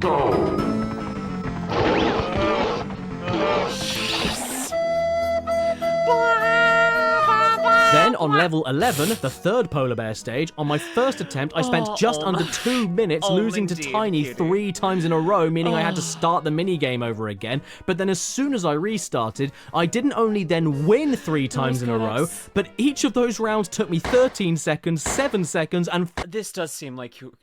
I feel like at this point, anyone who's gone through torture has nothing to complain about. If you've never been forced to play this at, under threat, I don't think that you've experienced real torture. I would say so. I'm also struggling to breathe because my nose is being a nose. I hate it. I have nose issues. My nose is too small. The inside of my nose is too small, and sometimes it swells up and I can't breathe, and I'm like, ah! So I'm panicking, I can't breathe, and that's my life right now. Small and has small nose. Small hands. Listen, Ailu, my hands might be small, but they're big enough to make good use of you and have a lovely time playing with you, okay? Even if you think my hands are petite, which they're not, they're very big and womanly and hot, they're more than enough to show you heaven. Okay. 5 seconds to win. One crystal challenge you will see online group therapy sessions about is sky balls. It sounds simple enough. You play the game like normal, but just have to avoid red balls that will end the game as soon as you touch them. However, that's not exactly accurate, because how it really works is that every ball is normal, and then every so often, at random, one of the balls kicked by another player will then turn red. So if you're preparing yourself to guard against a player's kicked ball towards you, there's every chance it will be a good ball 1 second and then fly towards you as a deadly red ball. All the while you have to try scoring against the others, all the while having to try and dodge the rogue red balls that bounce towards you that weren't even aimed at you, all the while trying to save your goal from all of the other normal balls, all the while considering that if the red ball goes into another player's goal, it doesn't count as a Man, as a lesbian, I'm really glad I can avoid balls more often than not. Some girls have balls and they're just as valid, but you know, sometimes there's a pretty good game of avoiding balls as a lesbian, honestly. score. Lots of people, especially speedrunners, hate this challenge, and most of the time they don't even go for it, and it's easy to see why. But for this video, when I was dreading this challenge above most of the others, do you know how many times it took me to do this? 1. Jesus! Hi, Jesus! What's up, J-Man? Big J, what's up? Done. No, Ew. I'm not kidding. 1 attempt, 2 minutes total playtime. Is it because I've now played Rash Scratch so much that I'm just that skilled at it? No. It was pure, unfiltered, no MSG luck. I was just accidentally in the right positions at the right micro instances, and there weren't that many red ball appearances. It's all random. It doesn't matter if they're wrong or right or whatever. The point is that it doesn't matter. It's just stupid. It's just. I've been knocked off 3 times in a row. This guy. Can't breathe, but that's about it. 4 times in a row! No! 4 times. 5 times in a row! 6 times!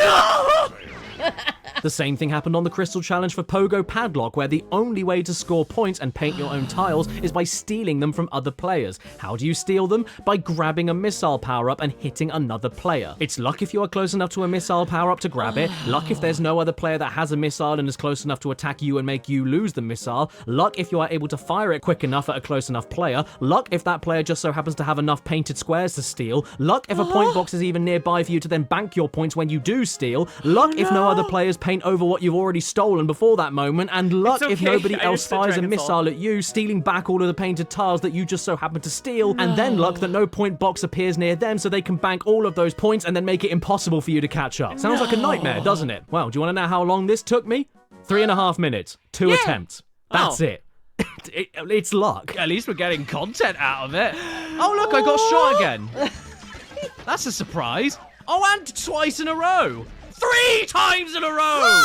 Can we go for a 4? 4 times! Is it my fault in the Space Bash Gold Relic Challenge that this Nitro crate appeared underneath my feet and caused me to lose? Is it my fault in the Splash Dash Gold Relic Challenge I nearly won twice in a row on my first try, but then on the second attempt I randomly got shoved off the center 2 times in a row on the second to last lap, causing me to lose? Or when after 9 attempts and 12 minutes of trying, I was about to win for the second time in a row, but on the very final lap I got randomly pushed off the center and then immediately bumped off from another racer once I recovered? Is it my fault on Keg Kaboom's Gold Relic when I'm getting no barrels or bitches for that matter, and as soon as I lose the round, the highest point scoring gold barrel just appears right in front of my feet when the game's already over? Is it my fault when in the Drain Bash Gold Relic all the power-up crates closest to me not only gave me a power-up when there's a 1 in 4 chance to even get a power-up, but it just so happened that all of these were the most powerful in the game and ended all of the fights within seconds, causing me to win? Is it my fault in the Jungle Fox Gem when you have to win within 30 seconds but you're stuck in a slow-moving tank firing slow-moving projectiles that can only be fired once at a time, and then after 6 failed attempts, I eventually win because the other players all blew themselves up? Is it my fault in El Pogo Loco's Crystal when Ripperoo's instant fail Nitro crates appear right next to me and I'm locked into a movement too slow to move away? Is it my fault in Metal Fox's Crystal when you have to avoid all of the one-hit kill mines dropping from the sky, and then I get wedged in between the corners by Crash, completely unable to move as one drops right on my damn head? Is it my fault in Ring Ding's Gem when I pop a power-up balloon to change all my balloons to my color, color, and then somehow also break a power-up crate that isn't anywhere near me, giving me a vacuum cleaner to suck up all of my own balloons to pop, and the AI then shits itself and can't kick me to cancel any of it, even though 99% of all the other times I can't keep a vacuum power-up for more than a second without being kicked. And then after a few seconds of ITVs dancing on ice, I end up winning, but then the gem animation and sound effect happens before the announcement telling me I even won the match first, causing the game to crash. The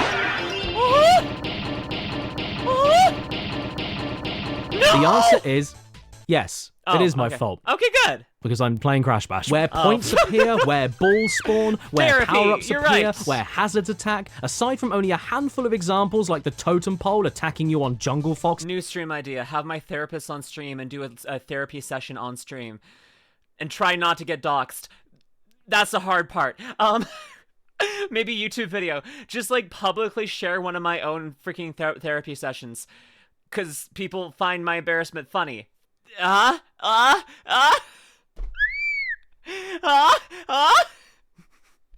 Because I feel like I need therapy on stream right now is what's prompting this. This is what's prompting this. Is like, I want therapy right this second, and I'm like, in the same location at the same amount of time remaining in the match. There's right, no pattern to any of the randomized elements, and none of it can be predicted or worked around to your advantage. You've just got to play at your absolute peak possible best and get lucky. He doesn't seem to be dropping any nitro. Listen, I'm not actually going to do it. Just right now, I'm just like, man, I really wish I could talk to my therapist. This is hurting me. God, I need a therapist in this moment. You're very right. You're very right. And there! What the hell? And not just from the supreme AI and randomized munt, but also from the instability of the actual software. That game freeze I showed you from Ring Ding, sure, for me, that's the only time that Crash Bash froze and broke from a Crash Bash crash, but that doesn't mean it's perfectly polished like a lovely vase. You heard me, the other players hate you, and the environment hates you too. The balls in the Pong games can sometimes clip through the goalposts, totally unreachable to you, and count as a goal. Just let one in. Come on. Goal! Let one in. Oh. What? Where did that come from? You fail. Fatality. I spat all over my chin. The tank games can sometimes let other players live despite them having 0 health remaining. The mallet mash hammer sometimes just doesn't hit the mushrooms when you're right in front of the damn things. One of my attempts of Keg Kaboom ended in a tie when I actually had more points than the other players, and I came across plenty more in my streams as well. What? What? Where's the camera? What's going on? The reflection on the air. Must be a little old late. What the hell was what Welcome in. there? How did he... Excuse me. Did he miss that TNT? TNT. Explosion. Blast radius. Crash Bash is a good game. This is not the face of mercy. This is the last face you see before it cuts your life support and... The teeth are unnerving in this picture. I can't remember what Crash normally looks like. Does Crash normally have an open mouth and terrifying teeth? Because I don't know if I feel like I can't tell if this is real or a sleep paralysis demon that has walked into my real life because I can't tell the difference. His teeth are way too long. His teeth are bigger than his eyes, almost. Like, if you think about where they go down to, his eyes are... It's not good. It's not good. He did? Really? Crash is creepier than I ever gave him credit for. I never looked at him. I really never looked at him, I guess. If it wasn't bad enough going through all of this for the sake of a new thing to collect, even the manual doesn't cut you a break. I failed. Don't worry, everyone else will be laughing at you, but you can still have another go. Oh gee, I can? I didn't know. Thanks for letting me know I can have another 8 turns only to lose at the end and do another 8! Fail. If you can't face the chance of a humiliating defeat again, pick the return to Warp Room option and hang your head in shame. You know what? There are not enough games nowadays that tell you how worthless you are. What's that? You paid money to play our game? Yeah. Prick. Hang your head in shame. How about you hang yourself? It isn't my fault that this happened. That's another problem with everything being as slow as it is. Because of how slow you...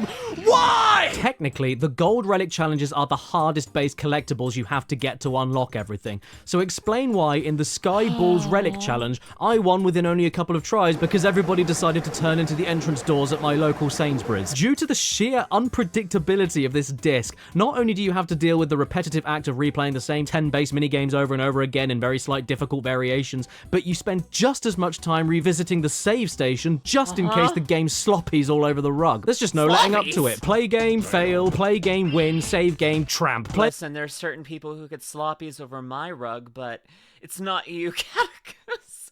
I'm rule of threeing this. The ones who could do it, oh, I don't know. Thanks for asking, nobody. Off the top of my head, Cottontail VA, Sweet Frequency, Apollo, Rise, Mirror Mirage. you know, as you do. Play game, fail, play game, win, save game, tramp. Play game, fail, play game, win, save game, tramp. Play game, fail, play game, win, save game, change your name to Skinny. This isn't a video game, it's dishwashing. But at least with dishwashing, you get all of the poo off. And how about all the last-minute pull-togethers? Holy shit. With the unstackable odds against you in this game, the amount of times that you only just barely make it is enough to give you the right amount of mental damage where you could kill someone and avoid prison time. What? No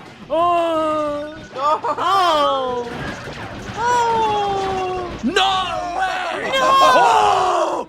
Who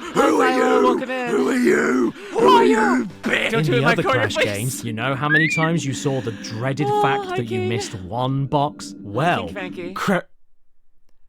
carries across that classic series staple. No. Great, but you missed one box? Well, how about you change that to great, but you lost by 1 point? This happens so many times, it's enough to convince me that Crash 4 was not inspired by Crash 2, but this instead. Yes, I know that was 2 points, but you can shove off and stick that one extra point in your hole, you hippie. You come back and... Welcome, you're done class? Well, guess what? You get torture class. We're learning how to torture Loomies.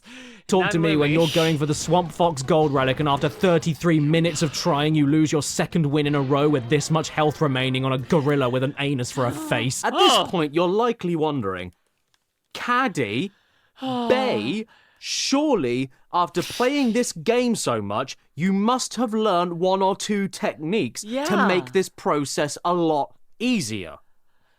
And as it happens, yes, I have. Oh, cool. And one of those techniques is that... To be fair, it isn't completely luck dependent. I suppose the biggest control you have over your ultimate destiny is the character you pick at the start of the adventure. They all have varying stats depending on a few of the games, such as Dingadal having the most pathetic charge on the polar bears, but is able to charge more since he uses less stamina. Tiny having the strongest tank attack, but also the slowest firing and can only fire once at a time while the attack is on screen. And Cortex stopping himself from tattooing the full N-word on his head. For the majority of the time, there are no differences. As far as I know, it doesn't matter who you are on the Pong stages, Pogo stages, and Dash stages, for instance. But whenever I play this game, which after this video will be never again, I always main as either Tiny or Kong. The slower firing tank is a bugger, but as long as your aim is good, you won't have any problems doing a lot of damage fairly quickly. Just don't miss your shot, for the love of God. However, when it comes to the fighting stages, you have the second quickest box pickup and throw animation behind Cortex and... Me, not me looking at the settings and being like 1.5 times speed, 1. This is so fascinating, but my brain feels like it's turning to mush. Are we at an hour yet? Yes, we're at 1 hour and 54 minutes. That means there's only a measly 37 minutes left. Feed your Ethans. I don't have an Ethan. What do you mean, NX? Who's my Ethan? I'm trying, okay? Brio, and for the polar bears, you have the second strongest charge behind Cortex and Brio. I chose to Except do this. with Kong or Tiny, you get a pretty devastating charge without having to wait as long to use it again, like Ethans. Cortex or Brio Fine, have to. Tiny and Kong just feel naturally like the best average players to me across all of the games. Hi, A-Plot. How's Plotty? How's it going? Who should be Ethans too? At this point, I think I'm gonna have to have my Ethans eat each other because my mind has lost the ability to provide food for my Ethans. So we're just gonna have like I don't know, what is it? A human centipede? An Ethan centipede? We're gonna have some Ethan. Ethans? Isn't it Ethan? What's Ethan going on? Hi. Can we get a shout out for A-Plot Moddy Pods? I can do it. I'm not sure if any mods are potting right now. How are you doing, Plotty? Oh, never mind. They beat me to it. They're better than me. How you doing, Plotty? You having a good time? I'm terrified. I am overwhelmed. I am doing my best. I hope you're doing well, Plotty. I really hope you are. Look, my Ethan, can you take me another one? Oh God, we're watching this. I'll keep going, but I'll keep an eye out for your messages, Plotty, because you're adorable, you're cute, you're pretty, and I love your singing voice. I listen to you on Spotify quite frequently, because you're very good. You're a very good singer, darling. Everyone go follow A-Plot. She is a fish siren girly pop, and she sings, and she's funny, and she's kind, and you should spend time with her. She is very, very amazing. She's such a good singer. Holy crap. Holy crap. Someday I'll be as good as you. Someday I will. I'm practicing. I will surpass you. I will be the weapon to surpass you. I can't redeem hydrate, but hydrate. Thank you, Key. Thank you, Key. But even then, I shouldn't have to be saying that, because why can't you change your characters during the adventure mode? Why are you locked in the first place? What on my fettered old jockstrap is the point of having... Okay, I just, A-Plot, plotty, cutie patootie, adorable, attractive, beautiful lady. I just want to make sure, did I start the ovulation, or was I the cause? I just want to double check, because I just want to see if I have that power, and I need to make sure I don't employ that too often. I don't want to force ovulation upon people. But if you're just ovulating, and you're just feeling a little bit sensitive, and feeling a little bit... emotionally charged. Well, Ethans are watching. It's okay. I'm fine with them watching me flirting with such a beautiful girl, such a gorgeous, adorable lady, because I know you are so pretty, and I would be more than happy to take you as my own someday. Oh, when we stop, my boyfriend's asking if I'm nutting in the bathroom. Tell him yes. Oh, it was a good palate cleanser. I hope I helped with that ovulation cycle.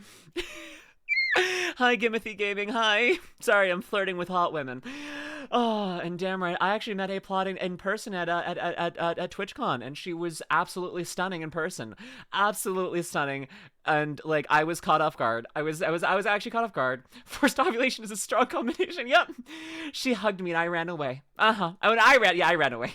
Don't worry. Okay, Plotty. If you're going to Offkai, or if it's in any other future ones, in other future cons, I promise I will stick around after hugging you and talk to you. I will do my best not to fall to my own anxieties, because, well, when there's a beautiful treat like you around, I've got to raise to the occasion, you know. I'm gonna put myself in the right position, keep myself on track. Not straight, but very unstraight, right to your heart. Oh, you shouldn't have told me you're ovulating. Now I'm kind of feral, aren't it? You've triggered my trap card. When video's done, it will be 11 p.m. for me. Okay. A good team and an evil team if you can't swap between everybody else on your team. Good or evil characters don't affect anything in the game at all, other than the grand total of 90 seconds worth of unique cutscenes through the story that are nothing other than... Evil is the best. Beat all of the bosses for me so I can take over the world. And don't mind me, I'm just gonna fly over to you and turn you into a snowball so everyone else can knock you off. LOL. I also do know that you can always do a two-player adventure mode instead of a single-player adventure, like 250 Crash 250. With 250,000 subscribers. Theoretically, that should make most of the challenges at least half the difficulty. You can both pick varied stat characters and share the burden of going against impossible odds working together. However, some of the challenges let you do that to give you double the chances to mess up, and some of the challenges lump you together as a single health bar or team. So if one of you hasn't had their Tyson Fury ice lolly, that suddenly becomes half the amount of mistakes you're both allowed to make. And just like with picking the character, you can't swap between 1 or 2 player mode once you begin it. So don't go committing to a 2-player adventure, get a few hours in, and then realize that there's that one mini game that your friend isn't any good at, otherwise they're taking you both down with their own kamikaze pong card. The biggest issue, I think, is that a lot of these things. I just noticed the bags getting worse and worse. Oh, nice bunny ears, thank you. They're for this model only. I've got different ones. Lumi, hi, so look at the images at the sent Discord stream. I'll look at it later. Don't worry, Trigger. But yes, you can call me Lumi. LuminusRed or all good. Like, I am not picky about what you call me, as long as you don't call me late for dinner. I'm just realizing all the cocaine behind him. It's getting worse. It's getting worse.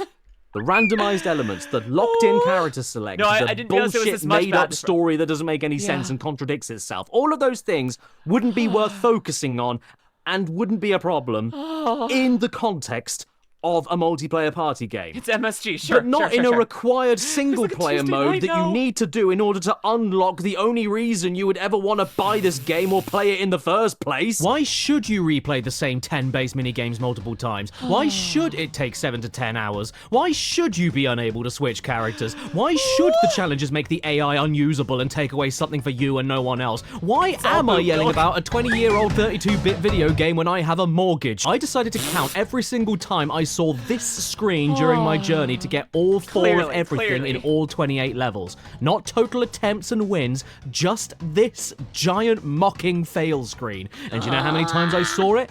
354. And this is just counting the fail screen itself, which doesn't apply to any failed trophy attempts or even failed trophy levels, since that screen doesn't appear there, only on bosses, gems, crystals, and gold relics. You know something? When I started recording footage for this game, I knew going into it that I was going to be failing a lot of times and attempting a lot of matches. Yeah. So you know what I did? Uh-huh.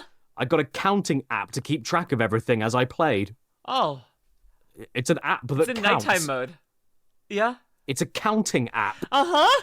It sounds really silly, but it's actually been really helpful while making this video. Drive safe. It's really good for me as well, because I can't count very high. I've only got 11 fingers. What?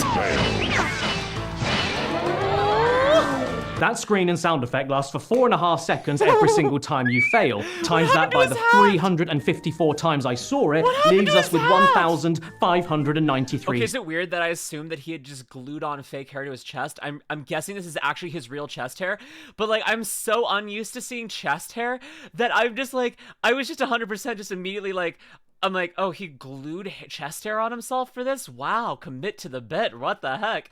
Has anyone else realization that old video games really don't care about players? Nope, not at all. They did not. They did not. What the heck? What the heck? Seconds, meaning that out of the 10 hours, 49 minutes, and 10 seconds it took for me to get all 28 of everything, 26 minutes and 33 seconds of that was Crash Bash telling me I failed. And once again, for the sake of being charitable, if I took all of my game footage and arranged them by quickest 25 gems, 23 crystals, 21 gold relics, and 4 bosses, that changes the fail count to 125, also known as 9 minutes and 22 seconds of looking at the fail screen out of 7 hours, 1 minute, and 1 second it took for me to get all of that stuff. I saw this word so many times, it is forever burned into my TV and burned into my eyes. And yeah, the gems and crystals can suck a small one, but I'm sure you're curious. What were the worst gold relics for me in my playthrough? You know, the ones where you have to beat the impossibly difficult AI twice in a row to win, or else you start all over again. Well, let's have a quick top 5 and I'll show you. They're just in here. No! I just want him to sleep at this point. Drag and drop is a total crapshoot. There's 4 of you, 2 gems. You need to grab one, run towards a point scoring zone, and then aim and throw the gem at a moving target to get those points. And by the way, you can all charge into each other to knock the gems out, and they always charge into you. There is absolutely no sense in actually trying to play this properly. By the time you see a gem, head over to it, plan where you're going to stand and where to aim and fire. It's already been knocked out by 2 characters at once, twice in a row. And even if you manage to grab a gem and fire it towards the target without any hassle, there's nothing stopping another player from catching your gem mid-throw anyway, making it all worthless. The only reason this took me only 11 minutes and not longer is because I figured out that standing in the 5-point scoring zone and just waiting for the gems to fly towards you gives you better results more consistently. Is so unpredictable that I won one of the hardest challenges in one of the most brutal levels by doing nothing at all. That's actually hilarious. N-ballism gave me an embolism. I don't really need to explain more about this challenge other than you're playing 4-way Pong, at random points engine spits all over you like a chav, and you're against AI that you are physically and mentally unable to compete with. Do you like those force field power-ups that automatically push balls away from you for a few seconds? Well, I guess not as much as these guys do, because the absolute micro-instant they appear, they get them every time. Actually, this all sounds like you just suck. Skill issue. Get good, bro. Why are you such a noob? Do the Riz. Do the Riz? Skibbity Monkey, my bro. How do you like the sound of racing around in a Ohio. circle for 10 laps Monkey quicker can than follow. everybody else in underwater physics while a mechanical fish races? I'm not always a bunny girl, but I have a bunny girl outfit that I use for my freaking holidays, and this is still my Easter outfit still. I'm technically a stellar succubus, hence the flames behind the bunny ears. But yes. I'm in a festive mood, that's all. Pushes you off the edge at completely random points that you can't jump over once it starts pushing you, and also the other racers drive around the water in pixel-perfect speed and precision like Lewis Hamilton in a swimming pool, and also knock you off nearly as much as the piss. Okay, I saw this a little bit ago, but I just want to kind of, I haven't read through the entire thing, I just saw the pop-up on my thing. I got a DM while we were streaming here from Cheeky, you know, the soap company that I've been working with, basically just praising me for doing so insanely well. And there might be something that they're trying to help me do to try. I don't know. I literally have not read it, but like I skimmed the pop-up notification, and it was like, and like they're trying to figure out a way to make it easier, for me to get a branded soap. So we're figuring it out. So I mean, still, hey, we want to keep things going. So if you haven't yet, go to the pin link, and go to Cheeky and get yourself some Cheeky soap. Right now they're doing the Cheeky trials, which means you can get 1 bar of soap if you want. Get it for $5. Try something out. Please give it a try. We want them to keep being proud of me and entrancing me, because if they're trying to like make a new system to try and help me get to the goal, then I wanna do everything to reward their faith in me. You know. So just if you haven't yet, go to usecheeky.com/pages/star. Okay, that's $5 including the shipping, by the way. Yeah, no, it's $5. Like if you have a $5 bill, that's all you need if you're in the States. If you're not in the States, then but if you're in the States and you want a bar of soap to try out a very high quality fancy one, $5. Take out a crisp $5 bill. You got that. And you can try out the new ones that you want instead of having to buy a bunch of things, and like that helps me out so much. So give it a try. In the middle do. I don't like the sound of that. Nobody likes the sound of that. But if you're one of the the succubus stuff, like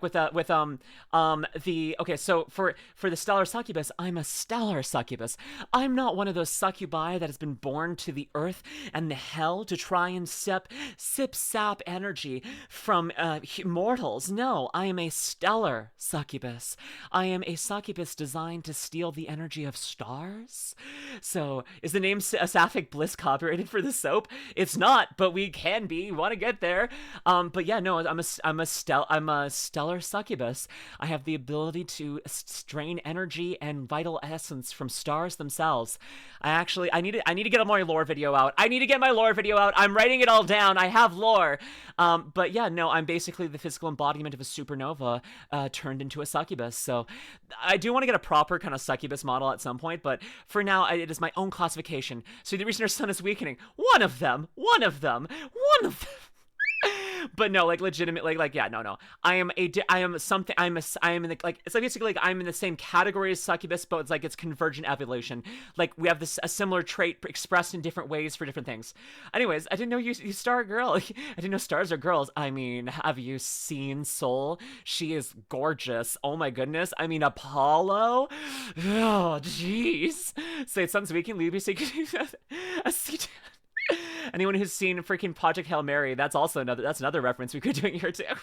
I like that book and movie. Jeez. People that do, good news. You only need 17 other gold relics to give it a go. Look at these guys. Look at them. They aren't even trying to make pretend mistakes. They're just perfect. Right to the very edge of the arena and boosting, no less. Speaking of boosting, this is actually something I learned recently about this specific level. If you want to make it a little easier for yourself, grab as many Wumpa Fruit as you can and save as much energy as you can so that you can hold the boost button down for as long as possible while going around. It sounds like you're going to lose control, but surprisingly, it makes the underwater control tighter, and you're faster, and it gives you more chances to knock opponents off the edge as you speed around. I mean, that is all depending on if you can get any Wumpa Fruit at all, because they randomly spawn at random points around the track, so...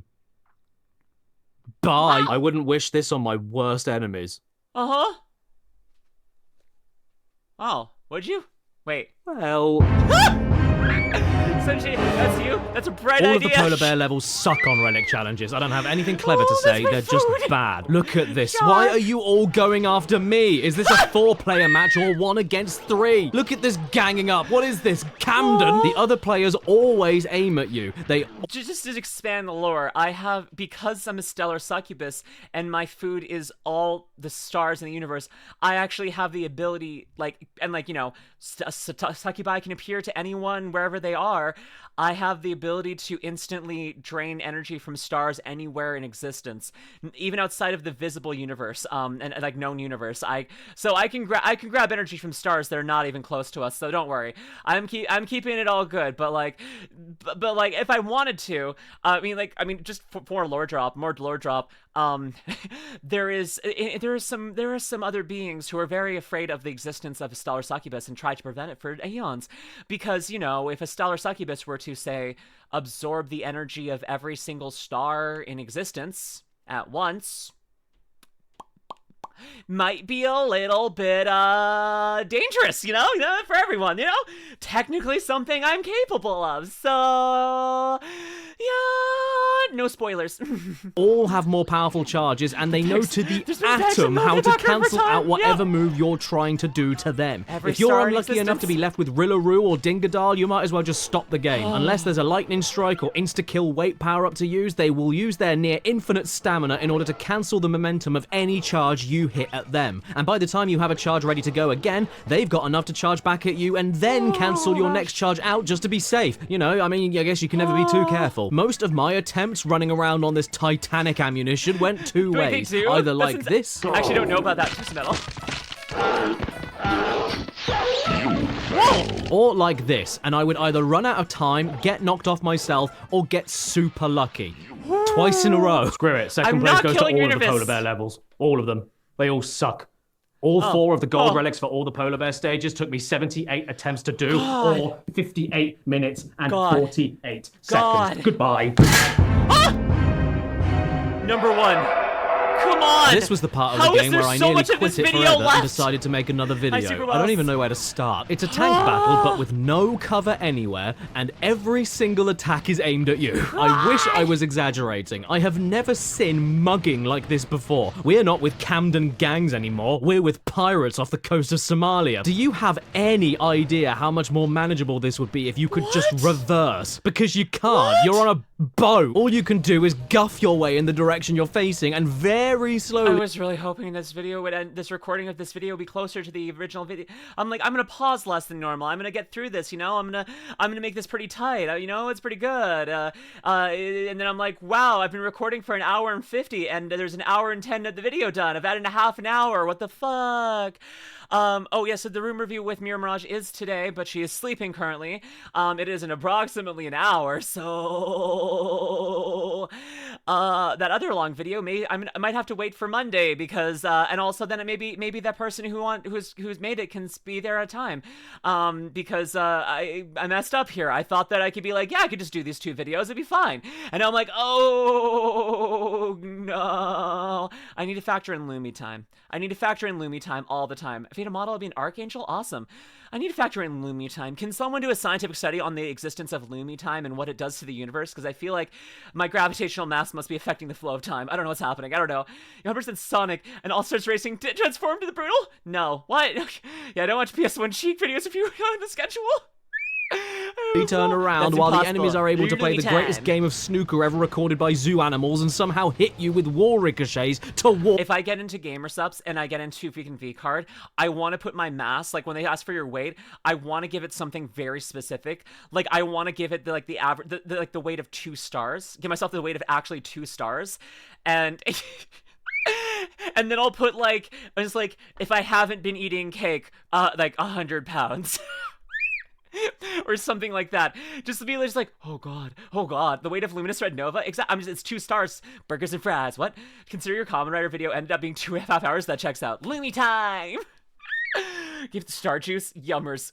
God, Star Juice sounds perfect and also horrifying. Jeez. Towards the area you will end up. The regular tank stage. I don't think Otto's here anywhere, so it's fine. I'll watch it on Monday. Is bad enough when you miss a shot and have to wait for your bullet to expire before firing again, but at least you can hide behind cover while you wait. But if you... Hi, Otto! I didn't realize realize you're still here. I'm sorry. You heard me. Lumi time caused problems. I will only do one long video on Monday, and I promise that it will be the one that you wanted. I promise. It's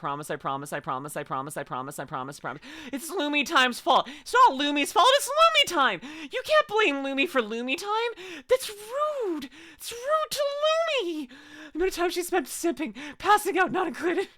I'm sorry, Otto. Missing Swamp Fox? That's it. Game over. And yes, I know you have a shield that you can activate every few seconds, but for some reason, I swear on my mum that it just doesn't work. I know it's only a few brief frames of invincibility, but unless you activate it the absolute instant a shot hits you, it will expire. Is this where Dark Souls 2 got the idea for ADP? I also have every reason to believe that the computer players can use the shield way faster than you without anywhere near the same amount of cooldown. And yes, they know exactly when to activate it. At least 75% of my shots just never cause damage to anyone because of how perfectly they play. And don't even bother using the water mines because they not only float away in one random direction, but every character automatically keeps away from it unless you're extremely lucky. The mines are so useless that in every single...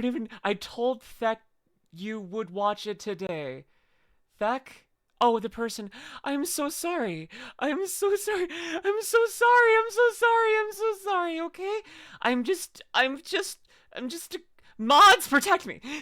Mods, throw yourself in front of me, please. Mods, protect me. The attempt of this challenge, the computer players never use them a single time. They always use them in the regular tank stages, but never here. I wonder why they were programmed like that. Oh yes, it's because this is Crash Bash, and Crash Bash is plastic disc-shaped hate. I'm sorry, Otto. Let's talk about the music. The soundtrack of Ash is easily the best thing about it. It might not be a Naughty Dog game, and it might not be the same composer as the original trilogy and CTR, but it doesn't matter, because for such a meddling, offensively average party game, the music goes much harder than it has any right to.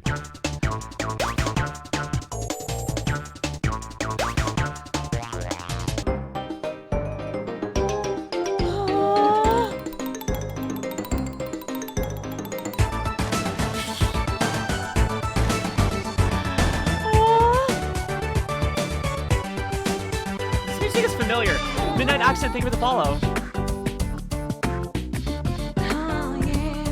God, what the heck? What's happening? But even a soundtrack as good as this can't be saved from repeated matches. You will get sick of some of these tunes at some point while getting sick of playing the minigames multiple times over, including the loading music and warp room music. And the absolute worst part of it is that there are 28 levels and 4 bosses, but only 2 original boss themes and 20 stage themes. So you're not only going through a million replays, but potentially a million re-listens of shared tracks across a few levels, with Swamp Fox being the worst offender. Here's the track.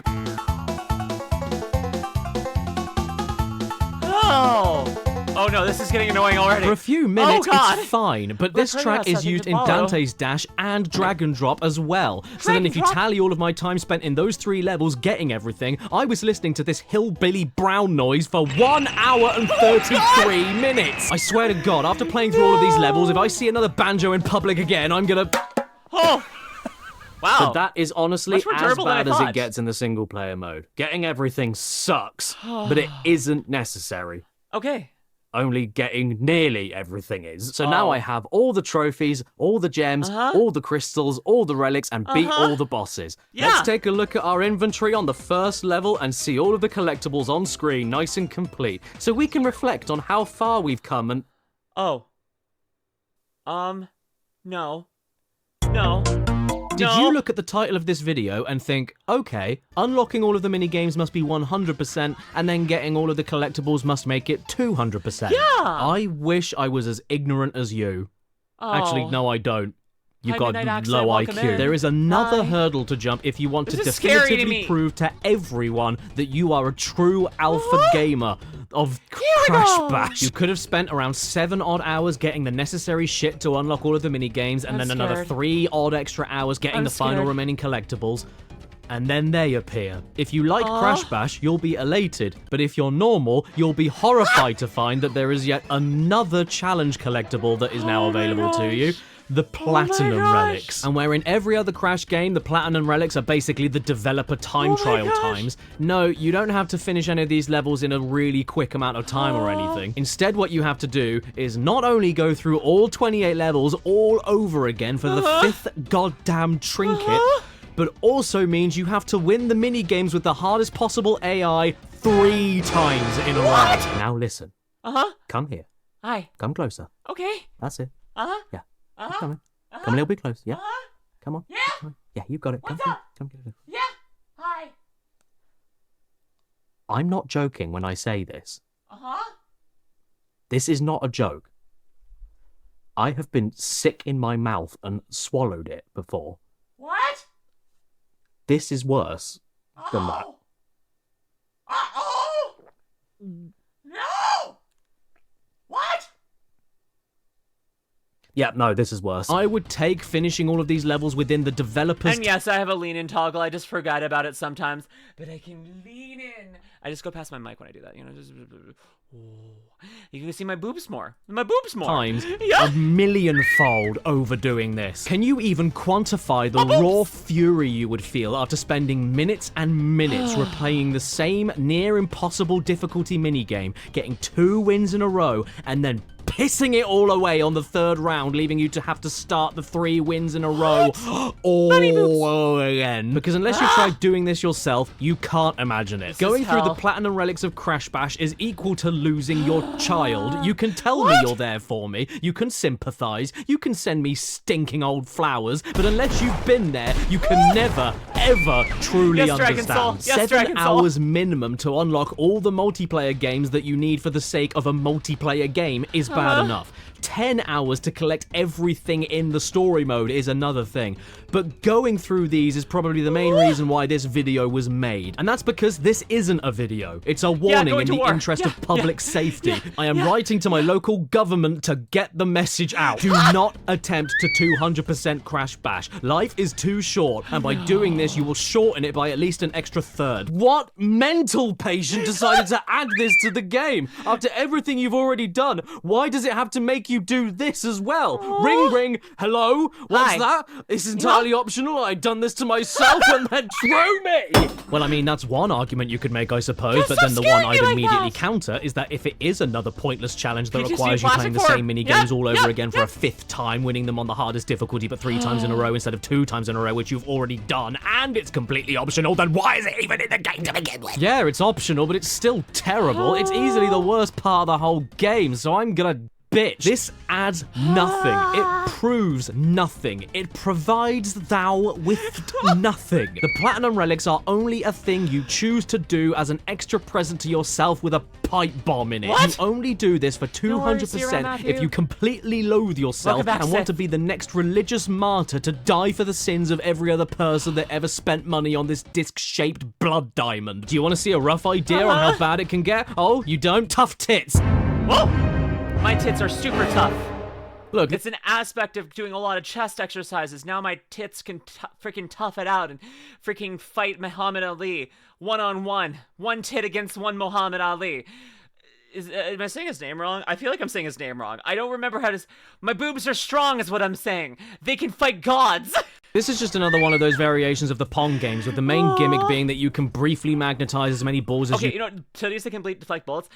The first time that I heard found out that like that freaking implants can actually stop bullets, I cut that, like, that made me want implants. Like, it wasn't even like, ooh, I want big boobies. I'm like, wait, I get to have boobs that stop bullet? I know they can't, but when I heard that, I was like, tell me more about these implants. I get to have big boobs and I'm bulletproof, they say.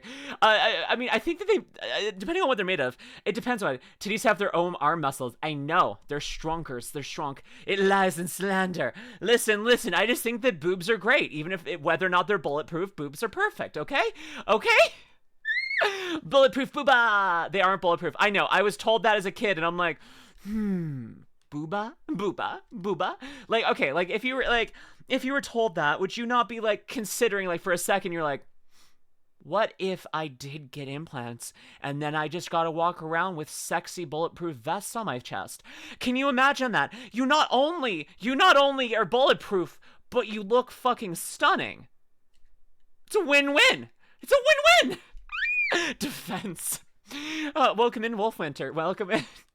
Listen, if it was actually true, listen, if it was actually true, I may be maybe closer to deciding to do it, just because I think that would be so fucking cool. Kevlar implants. Oh my gosh. Also, just, I don't know, implant boobs look hot. I don't care which anyone says. Freaking implants, natural boobs, they're all perfect. I love them both. I think they're all great. I don't think I'm gonna get them myself, but I've considered it before.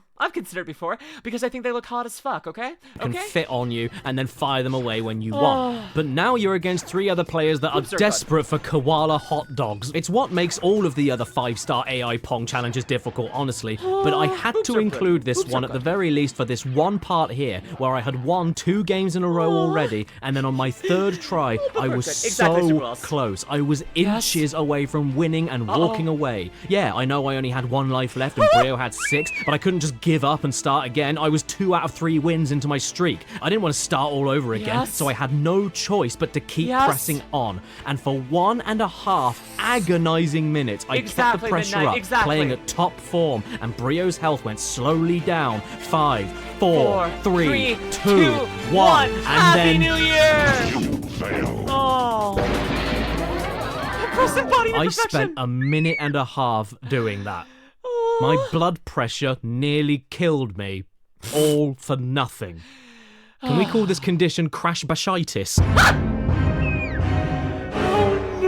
We've seen the gangs in Camden. We've seen the pirates in Somalia. And just when we thought we were safely out of it, along came World War II Germany. It honestly didn't seem to matter which direction I went, where I dropped mines, or when I fired. All the computer players have a soldier wasp hive mind that exists to do nothing. I'm gonna nothing. take this as a moment. This is good. Winterwolf, I know that you can get there someday. I know you can get on E someday. And as a reminder, trans women are real women. You're valid in your gender identity. And I think that I would date, and I would think that, and okay, I know that trans women are hot as fuck, and I would be happy to have a trans girlfriend as a lesbian. It doesn't matter if my future wife, girlfriend is trans or cis. I just want a girly pop to kiss me and cuddle me a lot, okay? Okay, so trans girlies, trans men, non-binary people, you are all valid, okay? Okay. Just remember, this is your daily dose of LuminusRed reminding you that you're awesome, okay? Hi, Nate, we're not gaming, we're being traumatized. Oh wait, that's kind of what NIKKE is all about. We're not playing NIKKE. Except eliminate you. Based on this alone, I'm convinced that the Desert Fox Platinum Relic Challenge was developed for military affairs. It's a simulation for real-life war regiment coordination. Those who are bi is not a gender identity, but there's nothing wrong with being bi, pan, gay, straight, lesbian, or anything else. Video so far, it's been this one for 2 hours, and I'm losing my mind. But yeah, no, all sexual identities are valid and awesome, and I'm very proud of them, you know? Don't forget to hydrate. Oh, that is the best gender identity, is hydration. Cynthia is also awesome. I'm not sure why you're mentioning her, but yeah, sure. Know why World War III hasn't happened yet and no one Non-binary people are awesome, jeez. Dares to start it? It's because we train our soldiers with the Platinum Relic tank game in Crash Bash. Don't forget electrolytes! Damn right. Hush puppies. Oh look, it's the funny fish game. What?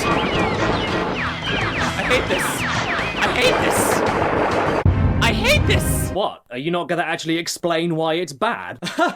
No, I don't care, but I appreciate the feedback though. Oh. We're getting another ad break. In this one reaction, we've gotten 3 ad breaks. I'm so sorry about this. I thought that I forgot about Lumi time. I need to remember Lumi time. I'm like, oh, that video's not, like, I could put those 2 videos in one react. It's just fun. I can watch the hour in 47 minutes, and then I can watch the hour one. And I've got, what, 4 hours? So that's what, like, that's like 3 hours. I've got an hour wiggle room. And then, and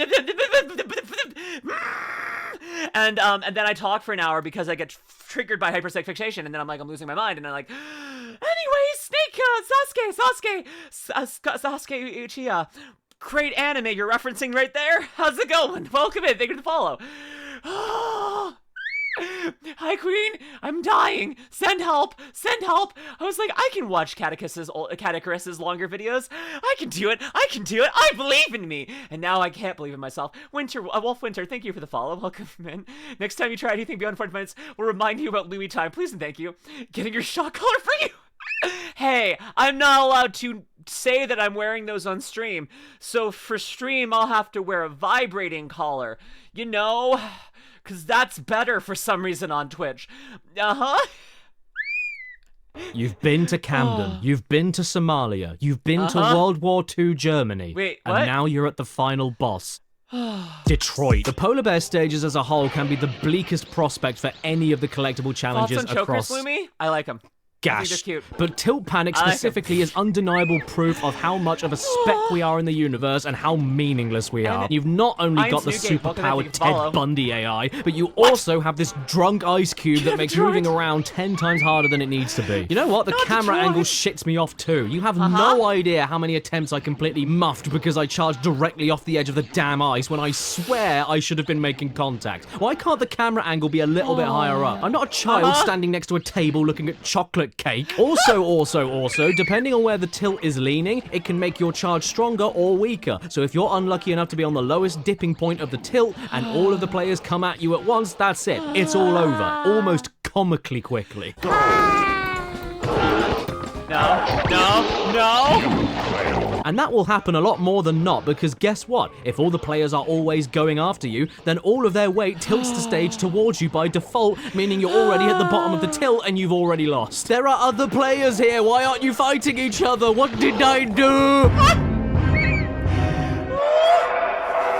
62 minutes.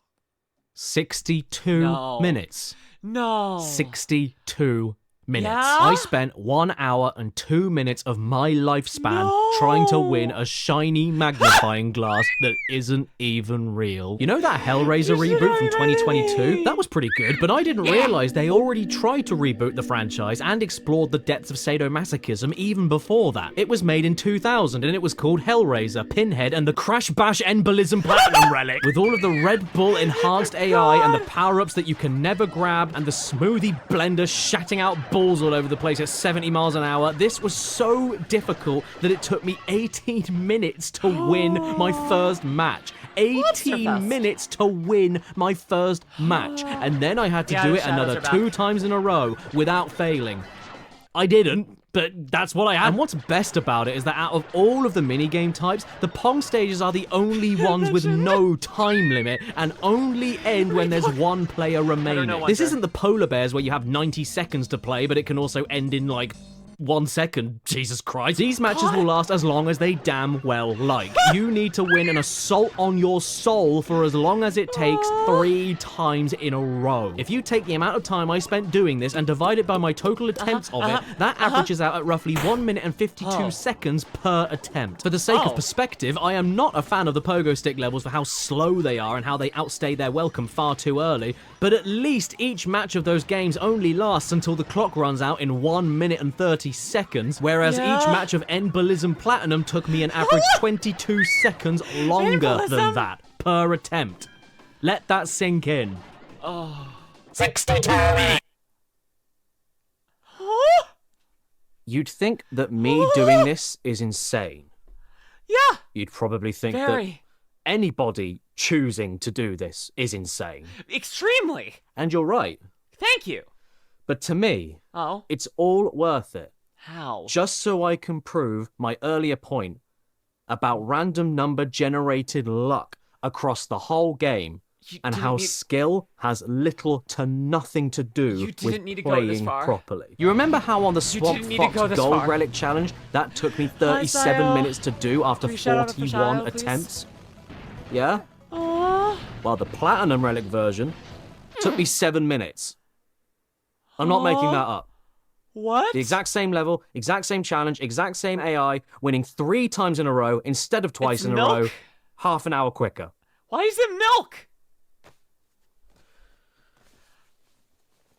kill us, you brat! I mean, if you need any more proof, I also did Mallet Mash Platinum on my first go. And not only did I win, but I won by double the amount of points of second place. Not because I'm just that good at walking around and hammering the floorboards down, but because all the good mushrooms appeared near me at the right moments. So, where do we go from here? Yeah. Part 2. Oh. I forgot to put the other parts in. Once I was done collecting all the MacGuffins and then collecting myself, I decided to cap everything off with a fight against the final boss one more time, just so I could see the credits roll and confirm that I wasn't dreaming. I couldn't help but feel absolutely nothing. There was this empty, hollow void in my chest that I couldn't shake. Which is the best possible time to start tallying your final stats. To get all 28 trophies, all 28 gems, all 28 crystals, all 28 gold relics, all 28 platinum relics, beat all 4 bosses, and replay the final boss one last time. Got it. It took me... Oh. Huh? Oh, really? That's not too bad. Which means that if you take away my original time it took to get all trophies, gems, crystals, and gold relics, You're right, I spent 7... Now watch me drop a video about this, about my experiences watching this video, and... and this is like, now we're gonna have like a video of me breaking it down and losing my mind slowly, and then we can watch back this video. It's an infinite content glitch. I love it. I love it. Hours, 35 minutes, and 27 seconds on the platinum relics alone, averaging out at 16 minutes and 16 seconds extra per level. And not only did it take me 18.5 hours to finish this game 200%, but do you know how many times I saw that fail screen? How many? 513. What? 513. And remember, that's not counting any losses or rematches in the trophy levels, because the fail screen doesn't pop up in any of the trophy levels. That's good. Boops! So if we take that number and times it by the amount of times I saw it, then that means out of the 18 hours, 24 minutes, and 37 seconds it took me to get everything in this game, I spent 38 minutes and 29 seconds looking at the fail screen, or 3.47% of my entire playtime. I spent 38 minutes of my life having Crash Bash tell me I'm a failure. If you ever consider going through the arduous hell of Crash Bash 200%, do I at least have any hints or tips to make your time less painful than mine? Well, Is there anything you can do with the newfound knowledge I have from doing this twice in my life? Well, as it so happens, yes there is. Hint 1. On the tank minigame, use the D-pad, because if you use the analog stick, there's a huge movement delay. This concludes my hint and tips for Crash Bash 200%. I don't think I've hammered in enough quite how dreadful this is to do, and how boring and repetitive it truly is. To get everything, you'd have to play each of the levels 3 times for a trophy, once for a gem, once for a crystal, twice for gold, and 3 times for platinum. 10 times for all 28 levels. And that's only if I was being as forgiving as possible and treated the game as though you just bought it from new and yet somehow were able to do all of it perfectly on your first try. So, more accurately, playing each minigame 10 times is the absolute base minimum you'll be doing. This isn't counting any fails that you're definitely going to run into, or the fact that you can still win the trophy even after all the other players won twice before you win 3 times, meaning you could still technically get the trophy after 9 replays on its own, making your new base minimum 16 matches per level, and some of the most unremarkable and completely okay minigames ever shat onto a disc. What a cruel joke. What is this game? Sam Pepper? Obviously, I replayed and retried some of the games way more than others, but if I was to ignore the bosses for a second and take my complete tally of matches on all minigames across all challenges, including the victories, that grand number becomes 725 total minigame matches, divided by 28 levels, leaving me with an average of nearly 26 matches played per level. Shoot me. And I'm sorry to bring the pogo stick shit back one last time, but I don't care if I'm repeating myself. If you like Crash Bash, you're already used to that. If you are pro enough to beat all of this plodding tripe across all variations and challenges on your first go, you'll be playing a minimum of this 1 minute 30-second minigame 40 times total, which is 60 minutes. You want to know how much time I spent on this pogo game and all of its variations across all collectibles? Yeah, sure, it's Oh, I don't know. Ow. 2 hours, 39 minutes, and 30 seconds, which is already awful enough that 14.4% of my 18.5-hour playtime was spent playing the bloody pogo, but it stands to reason to emphasize that the perfect play best case scenario for 200% Crash Bash requires that you play at least 60 minutes of bloody pogo! But surely, Yeah? if they went through the effort of including a secret unlockable platinum collectible for you to get after you've already done everything, including the hardest challenges, that must mean there has to be something at the end of it, right? Of course. There has to be something special. Only I makes know sense. it's optional, but there has to be an acknowledgement for 200%. I agree. 100%. Right? Well, I'm proud to announce that after 200% completion and beating the final boss all over again to roll So the excited. credits, What's up? it is all identical to the regular ending. The one that you No. get before you even start the final 6 minigames in Warp Room 5. No secret ending, no extra character, no Warp Room fireworks, Hi, no Hipsy, congratulations what's up? message, no postcard of Isle Delfino. Welcome, Higgsy. How you Absolutely doing? nothing. All you get is the number 200 on your save file and not even an extra symbol next to it like a star or something. They'll just sit there, useless, forever. Caddicarus and skinny. I don't expect a reward for doing optional completion tasks. All I really care about is how good it is to reach that point and therefore make me feel good about myself for going that far. Does it overstay its welcome? Is it too difficult for no reason at all? Is it too repetitive? Is it unfair? Does the presentation get annoying? Is it no All of the longer above. fun after so long? I agree. And Crash Bash doesn't only tick all of those boxes, but it ticks all of those boxes within the first hour of adventure mode. Completing Crash 4 is bad enough, and there are far too many revisits, but at least that one involves more things to see, more things to hear, more things to do, and, you know, skill. Yeah, you only got a 10-second jack shit cliffhanger cutscene for your troubles, but it's at least something to acknowledge your effort. Crash Bash Something, is a at lot least. shorter, but it isn't anywhere near Crash 4's quality. So ultimately, it doesn't matter how much shorter it is to complete. It still gives you barely any actual content, recycles 15 minutes worth of 10 minigame styles a million times over, and expects too much from you for far too long. All for one of the most mediocre games you'll ever play in your life, making the lack of acknowledgement for you going the distance the biggest insult of all. In that sense, completing Crash Bash will always be worse to me, and I will never ever do it again. Programming Chris Please don't. Adcock. Oh yeah, was it any good? Even Japan's version of Crash Bash had fake Crash as a playable character where no other version did. Couldn't you at least have given us that? 18 hours, 24 minutes, and 37 seconds of gameplay. 38 minutes and 29 seconds of fail screens, 36 minutes and 15 seconds of 3, 2, 1 countdowns, 2 hours, 13 minutes and 57 seconds of crazy people music, and 50 minutes and 45 seconds of all for absolutely nothing. You're kidding me. How appropriate. You're kidding It's almost me. poetic, really. And that is why, just like Gary Glitter's music, I can't enjoy Crash Bash anymore. Because Crash Bandicoot touches children. What? Thank you. Ironic that this is the White House talking about it. Anyways. He looks like he's been murdered. He looks like he's been dead for a week. Hi. Yes. What do you mean you don't even need the Crash Bash game to basically play all of it? What? All you need is any demo version of Crash Bash, either from the magazine discs or from the secret code on Spyro 3's main menu. And then once the demo starts, you just need to enter one more code, and then basically the whole game is available to you immediately without ever needing to buy the full thing. And it also comes with cheat modifiers to make things easier or harder. And the Excuse Komodo me? brothers are replaced with Bart and Homer Simpson. What? It's not even plugged in. Oh, whoa! Look up there, everybody. What is the... Oh my, look. It's some Hi? fan mail. Oh, I fan wonder mail. what it says. Hey, Caddy. It Hi. was amazing to sit down and have an awesome one-on-one talk with you.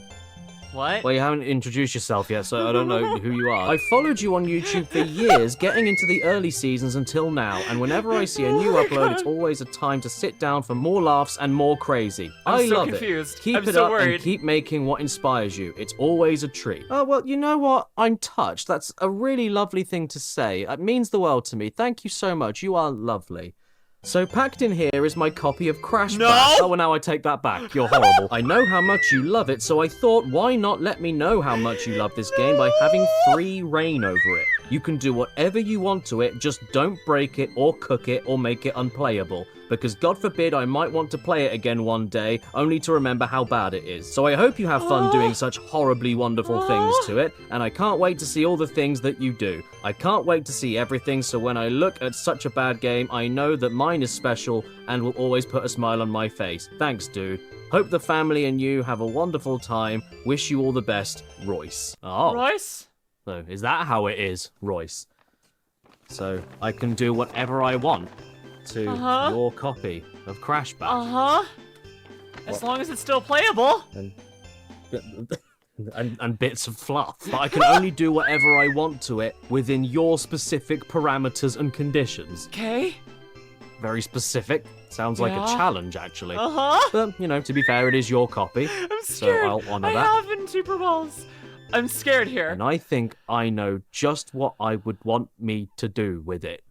Okay. Okay. Rash! No! Caddicarus.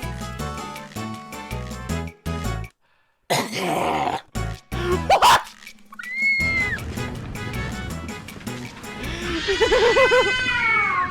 Toys R Us. I like Toys R Us. It's a CD case. It's got a CD in it, like an old PlayStation game. Very nice. Hopefully no one looks at it. Thank you so much. Hitler. Cheers. Have a nice day. I hope you enjoy whatever I have, Royce. For legal reasons, I have to clarify that I did not send contaminated goods over to Royce. Everything was sanitized before it was shipped. I am not a bioterrorist. Please do not take legal action. Thank you. P.S. My address will be on the back of this letter for when you send it back. Everybody, docs rise! Get your doxes here! Roll up! Get your doxes here before Royce is dead! Thanks again to War Thunder for sponsoring. Don't forget to play for free on PC, PlayStation, or Xbox now by using my link in the description. Bye! Subscribe! Okay, someone is walking right this direction. I'm just gonna wait for them to walk past. No! Okay. If you're watching this on YouTube, head on over to twitch.tv/LuminusRed. Drop me a follow. Save yourself from all of this, and until next time, my lovely lost stars. Bye!